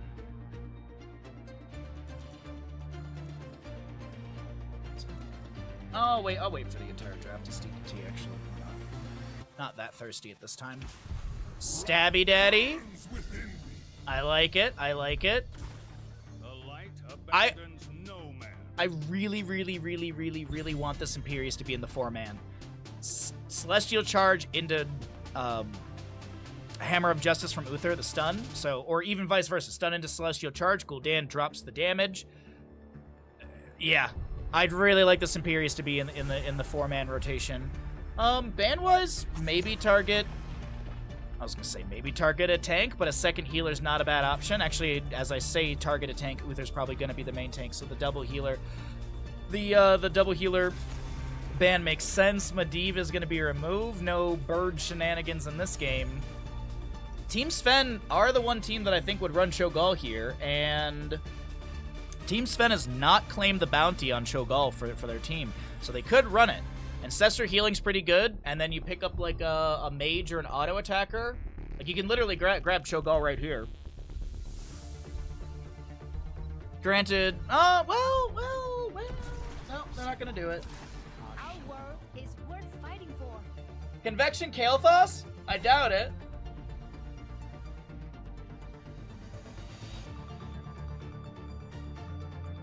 Tyranda's still not a bad secondary healer, honestly. Huntress Mark into Lunar Flare. Yeah, no, absolutely. Tyrande would be a fantastic pickup for the side of Team Dynouh.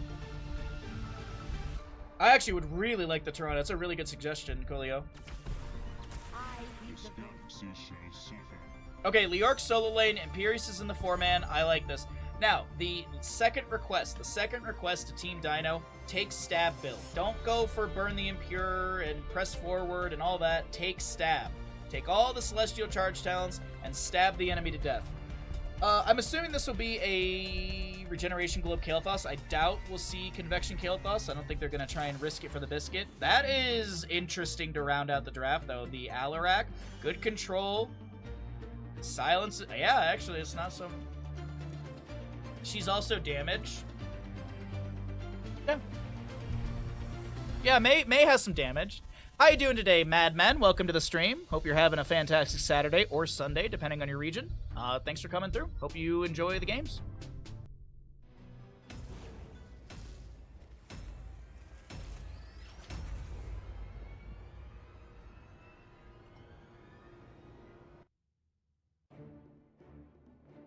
All right, Twitch Gamble's up and available. There you guys go. Thank you. You're welcome.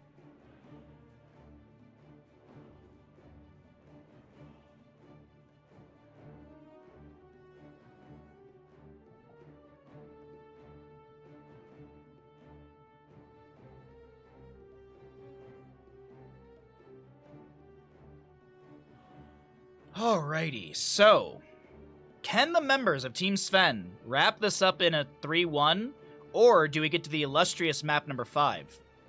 Map number 5s in Meta Madness style of draft are always fun because, well, 40 heroes are unavailable of the 90. 44 as we get into the first picks because of the, 4 bands at the top of the screen. But either way, we'll find out what's going to happen here. I encourage you to predict as to who you believe will take map number 4 in this second best of 5 of the day. And as a reminder, for anyone that might be popping in the stream or might not have heard earlier, there is still one more best of 5 after this. The loser of this will be playing in a best of 5 in the lower bracket semifinal. That is an elimination matchup. You thought I only had Ariel. You were right. Arion will be your Sven on the right-hand side, or will be your Sven on the right, will be your Alarak on the right-hand side, Sven to play Hogger, Aether on the May, Captain Rex, Rhaegar, and Nano with Mana Addict level 1 will be your Kael'thas. Left side of the map, looking to take us to a map 5 through Tomb of Spider Queen. We've got Darnowski will be playing... Wait, hold on, this is important, this is important, this is important! Sentinel doesn't hit! Sentinel doesn't hit! Crank will be your Uther. Dynouh on the Ghoulish Daniel. He's going to go Pursuit of Flame level 1. We've got a Jaden Imperious Tyrande played by Darnowski and a Hyde, yes, the Hyde, on the Orc. Sorry, my brain for a second. Celestial Charge starts out the fight. That beautiful bounce through. Sven almost getting a kill onto a few of the enemies, but the double heal, the double support is coming through. Tyrande did go into Lunar Blaze level 1. She's got the 30% range increase on the Lunar Flare, and she'll be scaling up that damage. Alarak immediately removed 10% of his sadism with the Extended Lightning level 1. He is going to be trying to angle his Extended Lightning off of the tower in between, or, well, he's going to try and get the heroes in between the fort front gate and himself. Celestial Charge coming down, a stun from Uther as well. There's a Blizzard down from May on top of all of this. Nano being drained a little bit by Hyde. Looks like Kael'thas is able to tap well. Ruined. Always. 1,800 on Team Dynouh, 15,400 on Team Sven. Wow. Big believers in Team Sven. It's Team Dynouh. This is not an elimination matchup, by the way. The winner of this goes to the upper bracket final. That'll be our first best of 5 tomorrow morning. Also, tomorrow we're going to be doing a cooking stream. Tomorrow we'll do the 2 best of 5s tomorrow, and then after that we'll be making baked macaroni and cheese. Something simple, something fun to hang out and just have a good time after we do some casting to wrap up this week's streams. Alright, 1 kill into that Alarak early. Celestial Charge to follow up the stun, and another stun on top of that stun. Bunch of gems to be dropped. Captain Rex runs in on Rhaegar and is able to pick up those dropped spider butts.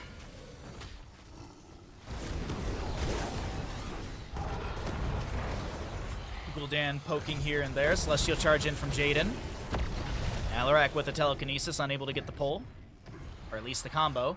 No show of force level 4, by the way, so Alarak's max sadism currently can be 120, if I'm not mistaken, right? Because there's no augment from that, or this is just reduces.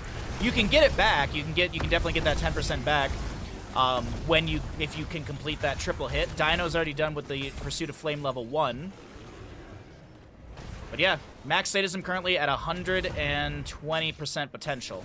Celestial Charge into the Lunar Flare. Gravity Lapse was the answer. Ice, the Cryo Freeze coming out from Mei just in time as Jaden turns in 13. Gems for the allies.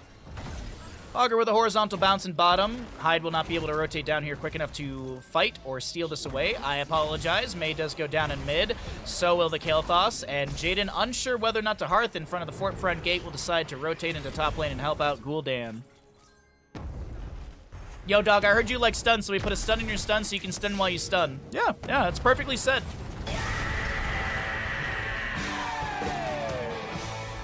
Perfectly said, bud. Cleanse from Rhaegar is going to be able to save the Alarak this time. 27 gems on Rhaegar. Gravity Lapse into the Tyrande. She spreads that living bomb because, you know, everyone's got to stay a little warm on the allied side. Leoric in bottom is getting low here, trying to... Okay, I thought he was going to die to Sven. I think Hyde's trying to bait Sven to stay down here so Uther and Tyrande can make the rotation, but doesn't look like he'll bite the bait. And Captain Rex... Oh, denied by the turn-in of the enemy squad. Okay, so Team Dynouh get the first objective turn-in. We've got more sadism reduction for Alarak. His max sadism now can be 110%, and he's never getting this 10% back. There's no questing, there's no way to... It's just... That's it. Permanent minus 20 currently. A kill onto Uther is going to give 3% sadism. That's also the first kill for the side of Team Sven. Top lane being pushed in right now. Hogger's going to manage bottom. Leoric Hyde is able to get this wave in front of the fort front gate. We've also got Dynouh and crew getting some extra little siege damage. Are they making a big rotation to bottom? No, okay. Yes? Yes, actually. Celestial Charge, Sven with the spin, Fell Flame over the wall, Fell Flame over the wall, gets the toes of Hogger, but now can they rotate down here and pick up those drop gems in time? Yes, indubitably. Maybe like 1 or 2 gems were lost there, but the big bundle was picked up.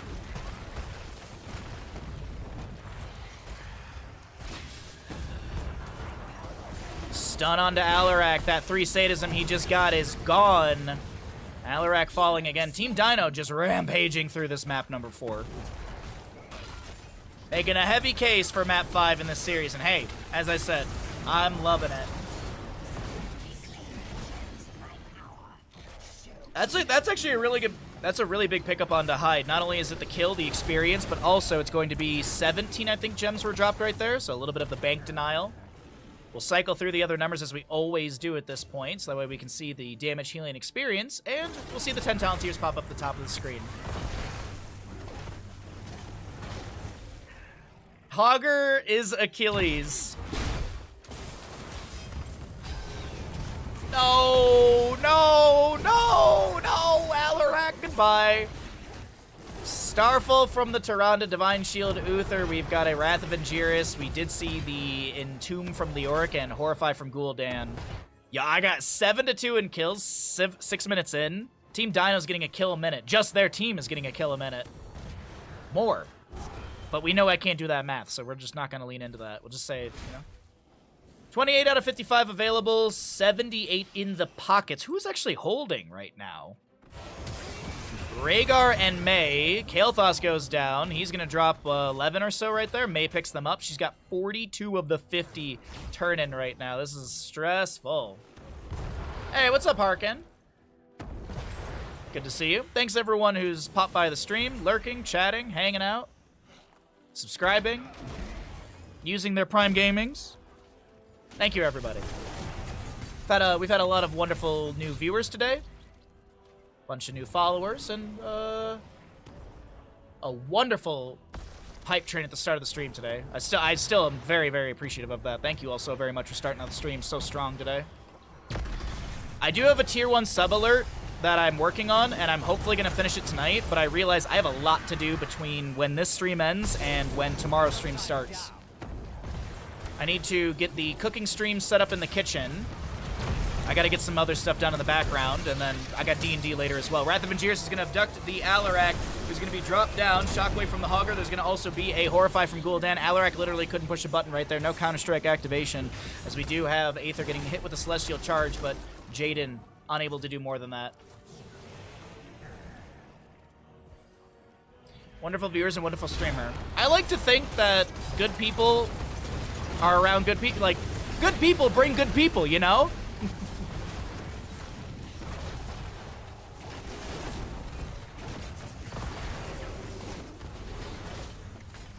Oh, wait, the camp, is it really? Okay, it is. No, no, do your job. Oh my God, no. 155, not the lowest we've seen. Today, the lowest we saw was a 47 HP fort earlier. Dynouh is gonna be deleted, but is there a counterplay into this? Phoenix from Kael'thas is gonna be summoned. We have a kill into Alarak, so he loses whatever sadism he got off that Gul'dan kill. Icewall from the Mei creates it. No, oh, I thought Sven was gonna be blocked in by that. Krankle getting low here. Another auto attack will be enough to take him down. The Celestial Charge missing into Sven. And these later game kills are pulling in the experience that the members of Team Sven need. A staggering blow into Hyde. A Shockwave will be on a 10-second cooldown.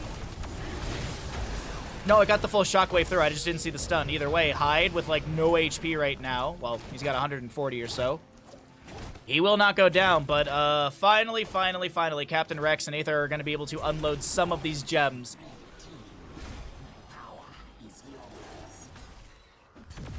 Bandit is the best of people. That's true. Speaking of, why have we not had any redemptions for him today? What's going on, chat?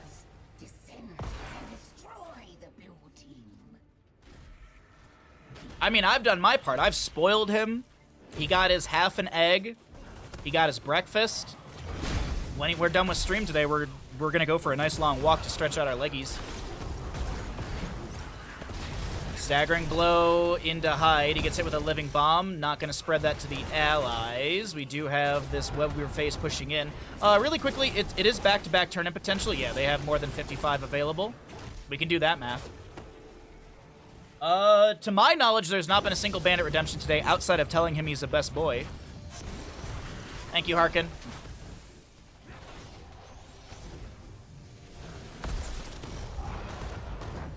We will do that redemption after the game. Pure Malice for the Alarak. Okay. So Alarak's max sadism currently... Ooh, Sven caught inside the Entomb. Hyde timing that out perfectly. But it doesn't look like they're going to be able to make a kill happen off of that. Celestial Charge will connect onto Mei. The Ice Wall drops down, lets her get out alive. The Horrify from Gul'dan pushes her farther away. Man, that mid lane fort is just tilting me to the moon right now. Can Dynouh step in and throw a corruption on that or something? Thanks, Arkin. I appreciate it, dude. I appreciate that, bud. Lunar Flare connecting onto Aether right now. We got 16 stacks out of 30 for Lunar Blaze, yeah. Icing from the Mei, staggering blow into Dynouh. He's just trying to back away. Hold on, he's actually got... He's got some horrible damage. Well, I was trying to think of some way to play off of Gul'dan, you know, Horrify and such, but wonderful damage coming out from Gul'dan right there, chunking onto Sven Hogger. We've got 16 talent. Oh, wait, hold on. Stun onto Nano, activates his Arcane Barrier. There's an Entomb catching onto 2. Lunar Flare inside of all of this. Ancestor Healing will connect onto Alarak. He gets the Counter-Strike activated, but there's just no kills being achieved by the side of Team Sven. Quote-unquote, no damage. Oh my god, the shock... What? Bro, Shockwave went out, but Jaden connected with the Wrath of Angiers first? Absolutely wild to me that they got that abduction kill, and that's a lot of gems dropped. Team Dynouh, they want this map 5. They don't want to drop down to tournament life today. As I mentioned, we got that elimination matchup coming up next. Loser of this series goes down to the lower bracket semifinal to face the team that lost in the first best of 5. We're being ambiguous just so I don't spoil things for people in chat. If you want to know who won and the scores and such, you can use exclamation bracket in chat. I should put a bracket link in the YouTube video, shouldn't I? That might be a smart idea for people. Yeah, I should actually start doing that as well, now that I think about it. Might it be helpful for the YouTube side viewers? Alrighty. Rampant Hellfire, big one right there for Gul'dan. Shockwave does have a cast time / enemy. Dude, that was so stark and freaky that, like, oh my god. I thought the Shockwave was gonna connect, but yeah. Tyrael or Imperius was like, no. You're getting sky suplexed, you knoll. Gul'dan grabs camp for bottom. Turn-in is available to Team Sven, who's holding what? 40 on Rhaegar, 10 on Alarak, and Hogger or May need to turn in as well. Meanwhile, Hyde is going to get a nice chunky 25 of the 60 in.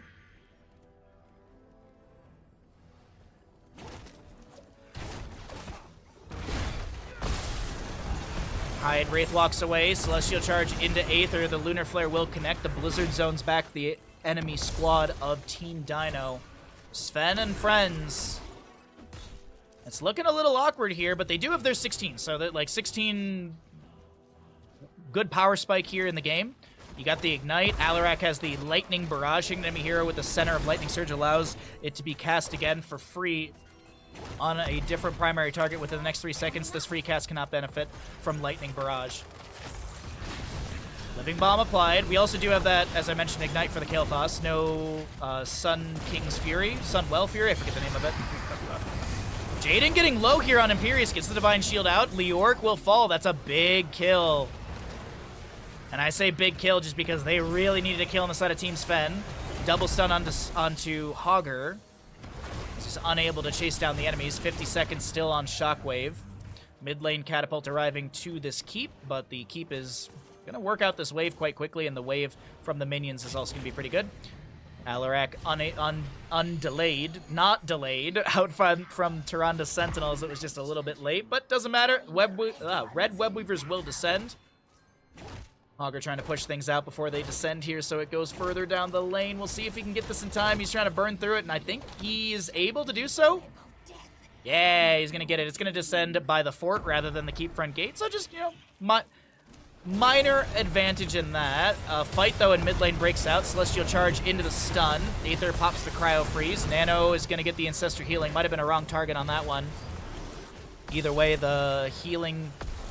The chain heal goes out onto Aether. Ice Wall out. Creates a bit of terrain. No one actually caught inside. Living Bomb onto Jaden, trying to avoid being taken down by... Hyde is going to fall again?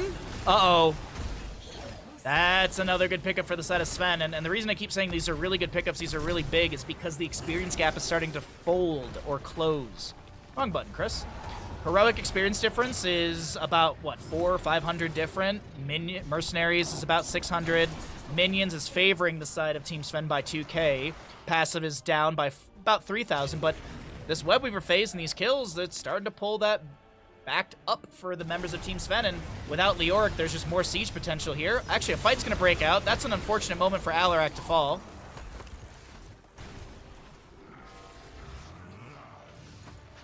That is a very unfortunate moment. 10, 30, 45, 49, okay. Trying to do quick math right there to see if they had enough. 11 gems needed, about 4 waves to be cleared out. Level 20 on the opposing side. We have the Impervious. Activate to become unstoppable and gain 75 spell armor for 3 seconds. Hitting enemy heroes with the center of Solarian Flare reduces this cooldown by 5 seconds. Base cooldown, 75. Tyrande with the Shooting Star. Increase the basic attack range by 1. What does that actually put her? Is it like 6 points something? Actually puts her at a 7 range. She doesn't outrange structures, but that is quite far. 7 is nice. Boss plus Webweaver for the members of Team Dynouh. Could this be game ending? Keep front gate has already been opened up. Haunt for the Gul'dan. So not only does it increase the duration, but the feared enemies lose 20 armor, physical and spell. Uther has the Redemption. Leoric is holding 20. Hyde currently reading through the talents. Unsure of what he wants to take. I assume it's Buried Alive. We don't see like any sort of drain build focus, so yeah, Buried Alive. Outside of the level 4, or level 7, but I believe all the level 7s are a drain talent. This is shaping up to be a Game 5 potential, but I don't want to say it's going to Game 5. I don't want to curse anyone here. So I will say there's the potential, the possibility. Sven on the left side over here looking for an angle for maybe a Shockwave. Alarak gets a combo. Okay, Hogger bounces a little awkward. I think he meant to kind of bounce into the enemy team. Staggering blow into Hyde. Shockwave to follow up as well.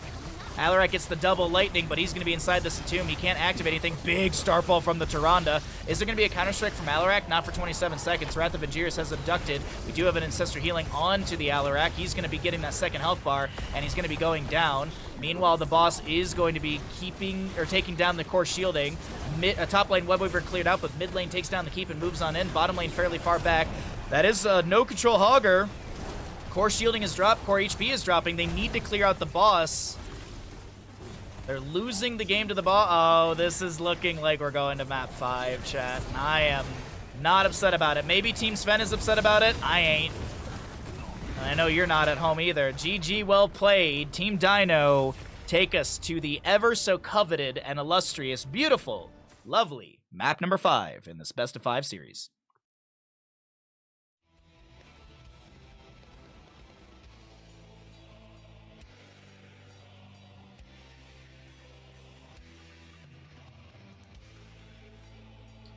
Since they're patching things, they should patch that level 1 for Tyrande, never see it completed.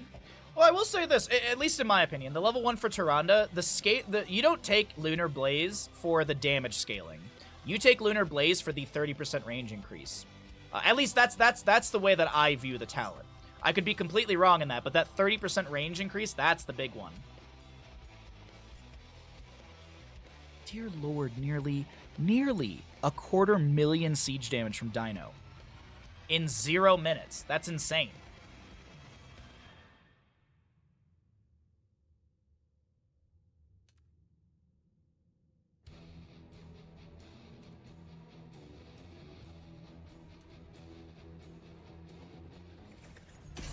Alrighty, everybody. Welcome back into Banshee Cup. Oh boy, Banshee Cup Group B. We are in the upper bracket semifinal. We still have another best of 5 after this, and it is going to be Dragonshire as map number 5 to determine who goes to the upper bracket final and who's going to be playing next in the lower bracket semifinal. Best of 5 series, 40 heroes banned away. We're going to see another 4 bans at the top of the screen. Okay. You're old and glowing. What? What the heck? What the heck? For me? Good day, Baha and Bandit. Nancy with the elbow from the top rope. Thank you for the $50 freaking dollars. Holy crap! Thank you, bud. I appreciate that so very much. Thank you. I hope the fish fry last night was good. I hope that was nice and fun.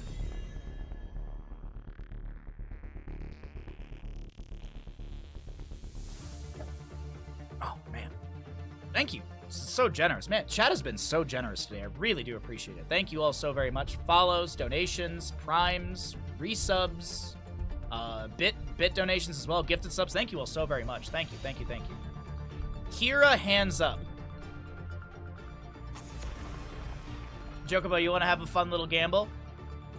If Dynouh does pick Kira, I gift a tier 1 sub to chat. And if Dynouh doesn't, if there's no Kira at all from Team Dynouh, you gift a tier 1 sub. You want to go on this bet? You want to do this little bet with me? You're welcome to say no. I don't mind. But it's a fun little Twitch gamble, or I guess chat bet. Maev, Medivh, Vala, and Stitches will be banned away. Okay, all right. So, if Kira is drafted by Team Dynouh, I gift a sub. If not, you gift a sub. Easy peasy. Edzed Pedzed. Sergeant Hammer will be your first pick on the right-hand side for Team Sven. So this is map choice of Team Dynouh then. First pick priority chosen by the losing side of Team Sven. What do we want to draft here first? There's a Falstad immediately, so they get the first global. They get a global in this. Dahaka, Brightwing, they've already been played. Abathur is up and available. I will say this: there's the discussion that Kira does beat Rexxar, and I wonder if Team Sven would consider picking up the Kira here. I don't think so. feel like they're going to be leaning to something else. What do we have for solo laners still up and available? Thrall, Diva, Sonya, I think, was already played. Anduin, Diablo. Okay. No, I doubt we see Holy Word Salvation, because Falstad could just gust it away, so never mind. I was like, oh, maybe we see Holy Word Salvation, but no, it's probably going to be Diablo with the Light Bomb. He's going to Shadow Charge in. I wouldn't be surprised if Diablo goes into Apocalypse as well for a follow-up stun. Ban phase, both teams need a... Actually, no, sorry. The members of Team Dynouh need a healer, and on the right, they're going to get rid of the Vikings. I don't know if I was anticipating Vikings. Sven doesn't play the Kira, you think? Okay.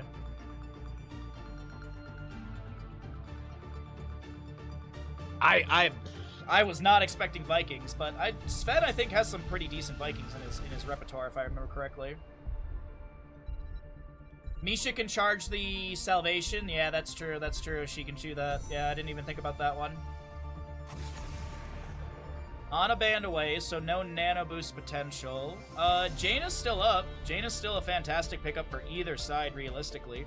Still need a healer, still need a tank, and more damage. As I said, I wouldn't mind the Jaina for some burst extra wave clear. And then, okay, so they're gonna go Mephisto, Alexstrasza. Mephisto, Alexstrasza. Yeah, he does play TLV. I don't know with this hammer composition if I would expect it, but it does work out. Like you can have 2 Vikings play top, 1 Viking mid, hammer, Anduin, Diablo just hard siege bottom lane. So definitely there. Maybe it's an Orphea. Orphea has a lot of good mobility as well. Last 2 picks on the right hand side, as I mentioned, gonna need a solo laner. Sylvanas has not been played in the series. Get out of town, dude. Really? Wow. Sylvanas, that's actually like a really good draft. That is a pretty good draft, if I do say so myself. What's up, Bimpy? Did you watch Late Night with the Devil yet? Been meaning to ask you.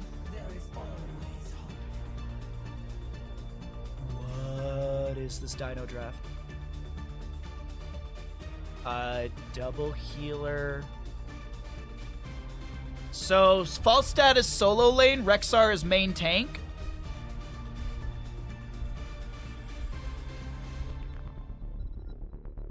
I guess?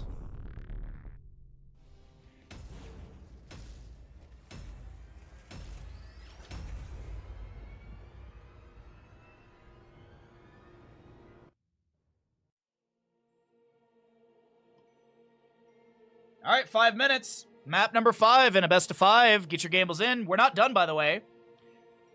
We are not done. Oh, you don't have Shutter at the moment? Oh, got you, Bimpy. Okay. Yeah, no, I get you on that, dude. I absolutely get you. Well, whenever you get a chance, definitely add that movie to your list. It's really good. I think you'd appreciate it. None of these are Kira. No, I don't think any of these are Kira. None of these look like Kira to me.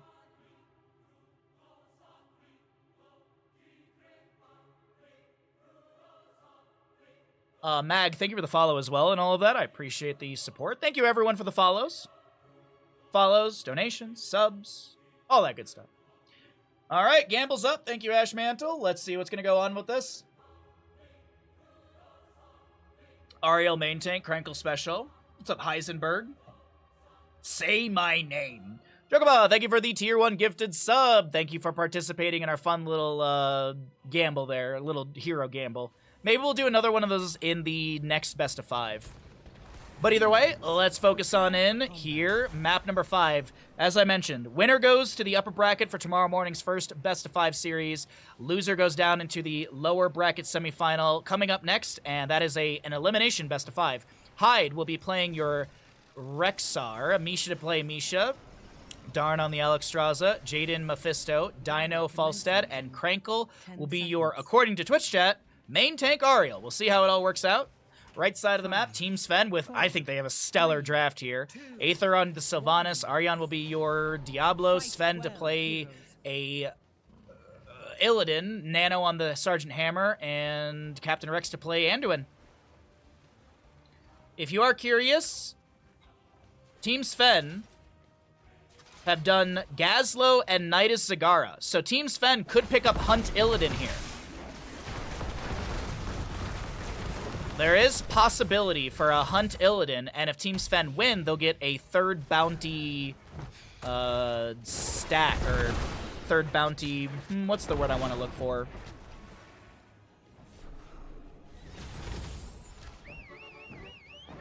Share? Yeah, third bounty share. There we go. Sorry, I couldn't think of the right word. Oh, no way. No way Hammer gets out of this. No way Hammer gets out of this. Okay, Hammer does go down to the Nexus Forces. We've got Rexar being taken out as well. Sven? Oh my god, how do you live here? I can't believe it. Sven lives. Full Dragon Alexstrasza? No, the Alexstrasza, I was anticipating her going into Circle of Life level 1. It's synergistic with Mephisto's at least as level 4. We rarely see the level 13 Hysteria. Typically, it's at Horde Skull or the Shard of Hate. And with the level 1 being the Unyielding Power, it's probably going to be at Horde Skull, but typically Spite is picked up at level 4, and Alexstrasza being able to summon a globe once she finishes out these 15s is a nice synergy. Also, I'm assuming Rexar Misha, who are hanging around outside of the solo lane, they'll probably pick up Hunter-Gatherer for the level 4, and that's going to be quickly finished out by Alexstrasza, assumed, because she'll have more globes spawning. So I think the utility of the Alexstrasza is really strong here. It does kind of feel like top lane's being ignored mostly by the side of Team Dynouh when it comes to defenses. Actually, Hyde is rotating up here now. Mephisto jumps in with the Shade forward. No lightning activated. Detainment Strike into the wall. Gets one stack on repeated defense. We will see the heat exhaustion for this Alexstrasza. And another kill will go over the side of Team Dynouh into the Illidan.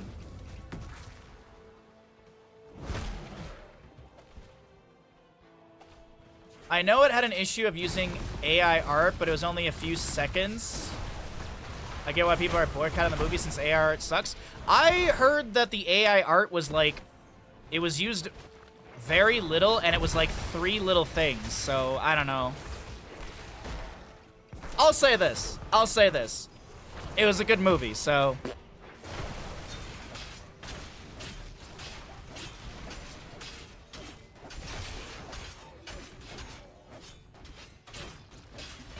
I thought it was a very good horror movie. I haven't seen a good one in a long time, so... Detainment Strike as Krankle walks out of the bush. A Leap of Faith will save our Diablo, or the Diablo here. Dynouh, he went into auto attack build. He's currently got 10 stacks in the level 1. Sylvanas will pick up possession level 4 and steal away a few minions out of this bottom lane to bolster. We have a rotation down into bottom, but I think Sylvanas, yeah, she's by the fort front gate. She's fine for the time being.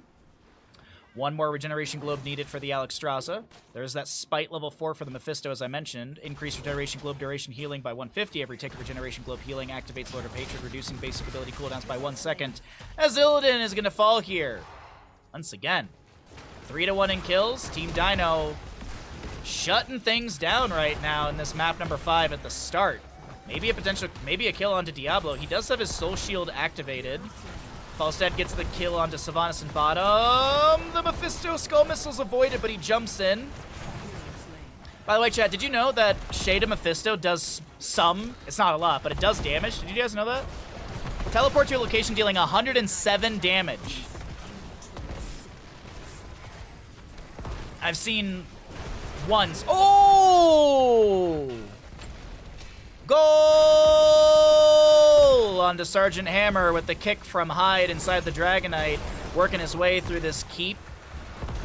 Or this fort, sorry. Already taking down the gate. Dynouh rolls in as well with some auto attacks. Does have the secret weapon, level 7.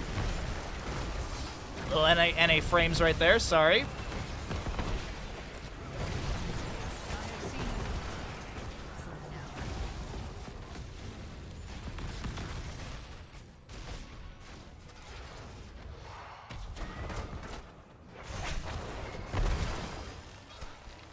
AI art equals nope. Yeah, I don't know the intricacies of like what they used for that movie. Like I don't know the details of it.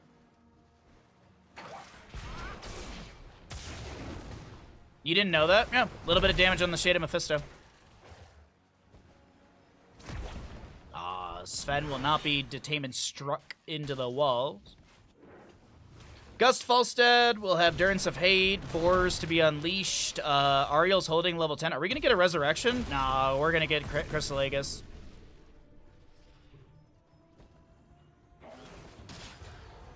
Did you know that when it snows, the eyes become alive and the light that shines can be seen?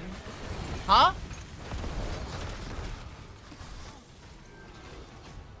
Who's your favorite character from Spaceballs? Barf, duh. Barf is the best. Durance of Hate goes fishing. Mephisto jumps in as well. No one found. By the way, we didn't mention the Alexstrasza went Cleansing Flame level 10. Flight from Falstead going into top lane. They're going to try and take down Sven here. Barrel roll in. Hammering goes out. Boars unleashed. Bop. Are ready for the taking. Diablo souls are full at this time. He's about to get his level 10. We'll have 12 stacks on Unending Hatred for Illidan. He's got 8 out of 15 on the Unbound. Light Bomb, Wailing Arrow, Lightning Breath. All right, Illidan, are you going hunt for the bounty? Or is it meta? Gust into the wall. The camp was already grabbed. Detainment Strike finished out. We will be seeing a Light Bomb from Anduin connecting into the Ariel. We have a Cleansing Flame down from the Alexstrasza. Dynouh is getting low, but the Cleansing Flame is just enough. Currently have Anduin the first one to fall. It is a Metamorphosis Illidan. We have Hammer with the Napalm Strike. Crystal Aegis cast onto Alexstrasza. She is in dragon form, taking a whole lot of HP, or taking a lot of damage from Sven. As Falstad is going to join in. There's the Metamorphosis in, looking to take down Dynouh. Barrel roll into the allies, and Sven will be going down. 9-1 in kills. Jaden Lowe is traded in this engagement as the Dragon Knight phase, second one of the game, is up and active. Diablo shadow charging onto Misha to be able to disengage near his fort front gate. Anduin back from death. A very low Nano gets a desperate prayer. Little leap of faith onto Sylvanas as she's able to get that haunting wave teleportation. Shame we never got Spaceballs 2, a quest for more money. I'm glad we didn't. There's a lot of comedy movies that I feel just don't need sequels. Anchorman is one of them. Like, I don't think they should ever make a Talladega Nights 2. The History of the World Part 2 TV show was just, I couldn't stand it personally. Blue team has destroyed a fort. Red team has destroyed a fort.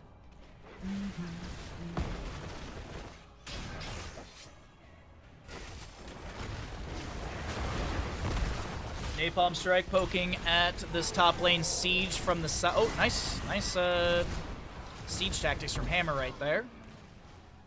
Trying to take down the keep in top lane. Looks like Crankle is Diablo may be traded. Light Bomb, Crystal Aegis cancels things out. Illidan trying to get out of here. So, they dropped that healing down the ground. Illidan metas in. Might be trying to chase down the Alexstrasza. No, the Gust from Dynouh pushes back the enemies. A no kill onto Jaden or Alexstrasza.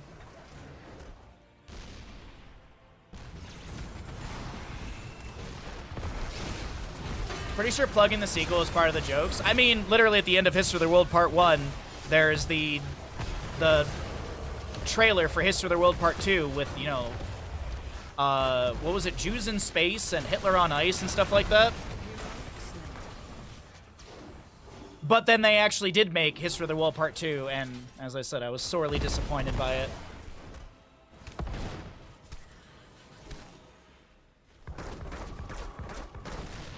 The guy who played Shooter McGavin and Adam Sandler recently showed him a script for Happy Gilmore 2. Yeah, I heard about that actually like a couple weeks ago.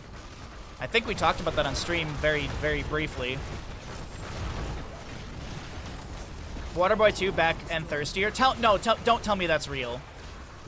They did not make a Waterboy 2, right? You're just making a yoke.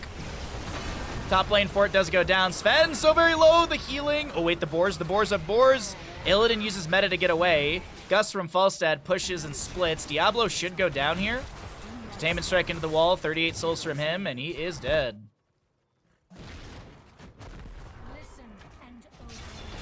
I wouldn't want a Happy Gilmore 2, personally. I'm actually kind of nervous about Beetlejuice 2.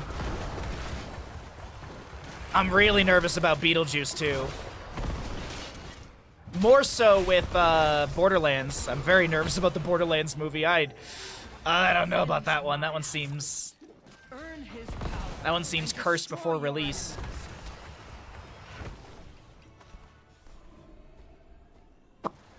Waterboy 2, you're drinking the wrong water. Okay.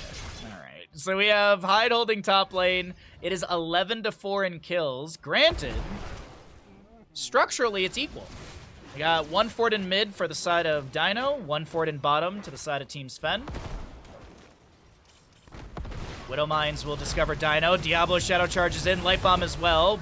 Barrel roll away. I don't know how he got that barrel roll off in time. I thought he was CC'd to Oblivion right there. Boars go out from Rexar. Still no 16 talent here for Team Sven as Diablo's hit with Endurance of Fate. Mephisto jumps in. The Leap of Faith coming through. And Mephisto unable to get a kill here. Yeah, I got more faith in Beetlejuice too than Borderlands, but I'm still nervous. Falstad flying in. This is a little risky. Going for the Gust. Gets it onto Hammer. Level 1 for Mephisto finished out here. Crystal Egg is thrown onto Crankle. Lightning Breath from Diablo slowing down Hyde. The Wailing Arrow from Sylvanas gets the double kill. Sylvanas haunting waves in again. She's got that Windrunner level 16, or level 13, but she will not go in any further. Actually, maybe they will. What's up, Be Crazy? Yeah, I'm nervous about. I mean, it's Kevin Hart as Roland. I just don't get that casting choice at all. Are they gonna use like forced perspective to make him look actually tall or something? I'm sorry, that didn't get the delay. Wow, I actually thought Jaden was gonna get there in the last second. Camp and bottom grabbed. Okay, Dragonites. I would hope they move this into bottom lane. Granted, it looks like they are getting split siege, so there's that potential. 4 stacks on Reservoir of Hope for the Ariel. Leap of Faith has the Glyph of Faith. 4 stacks on the Piercing Light. Dragonite's working on mid lane. Falstad clearing that out quite quickly, to be honest. The auto attack build and such. Mid fort, though, does fall. Okay. All forts have fallen on the side of Team Dynouh.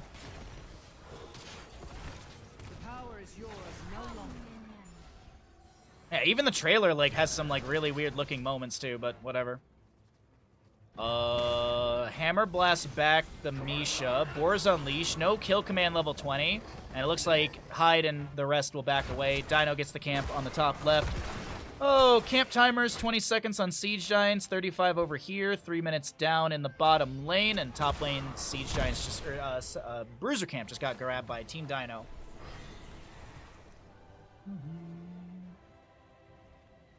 51 total stacks for the Illidan. It is additive, so you've got the 20 and then the additional 20. So he's got a little overstackage right there. A little different than what we see. It's not like well, so like Vala's doesn't do that with the Fire at Will, where it scales up when you get that extra damage. It doesn't jump. Siege Giants on the left are up and available. 11-6 in kills. 98 souls for Diablo. He's just got to be around he's got to be around 2 minion deaths really quickly, or get a fire stomp through a few enemies. A level difference still. I know exactly, Freaky. Yeah, that movie was announced like 3 or 4 years ago, and then it went through a couple reshoots and a bunch of other stuff, and it just it doesn't feel promising.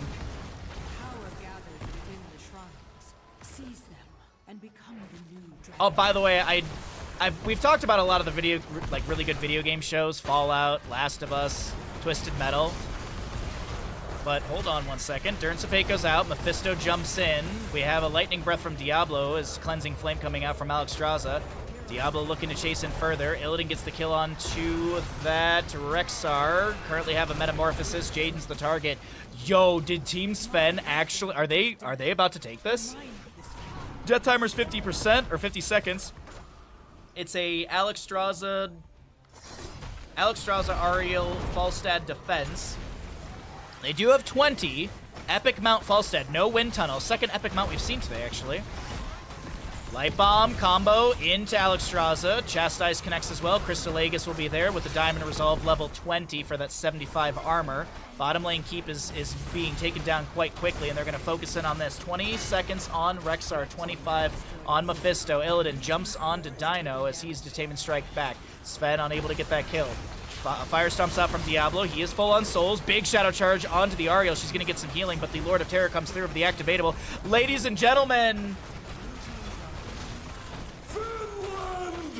Team Sven punch their ticket to the upper bracket semifinals tomorrow morning, and they are done for the day. GG, well played. Team Sven take map number 5 in our second of 3 best of 5s.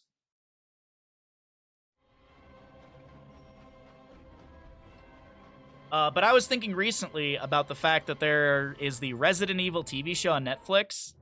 That was trash cans. That was a trash can TV show.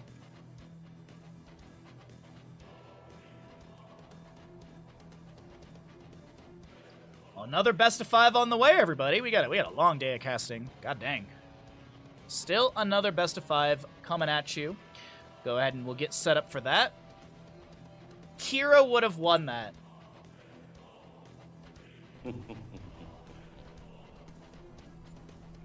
Somebody please get this man a Sub. Thank you for the gifted sub. All right, let's go ahead and get set up for our next best of 5.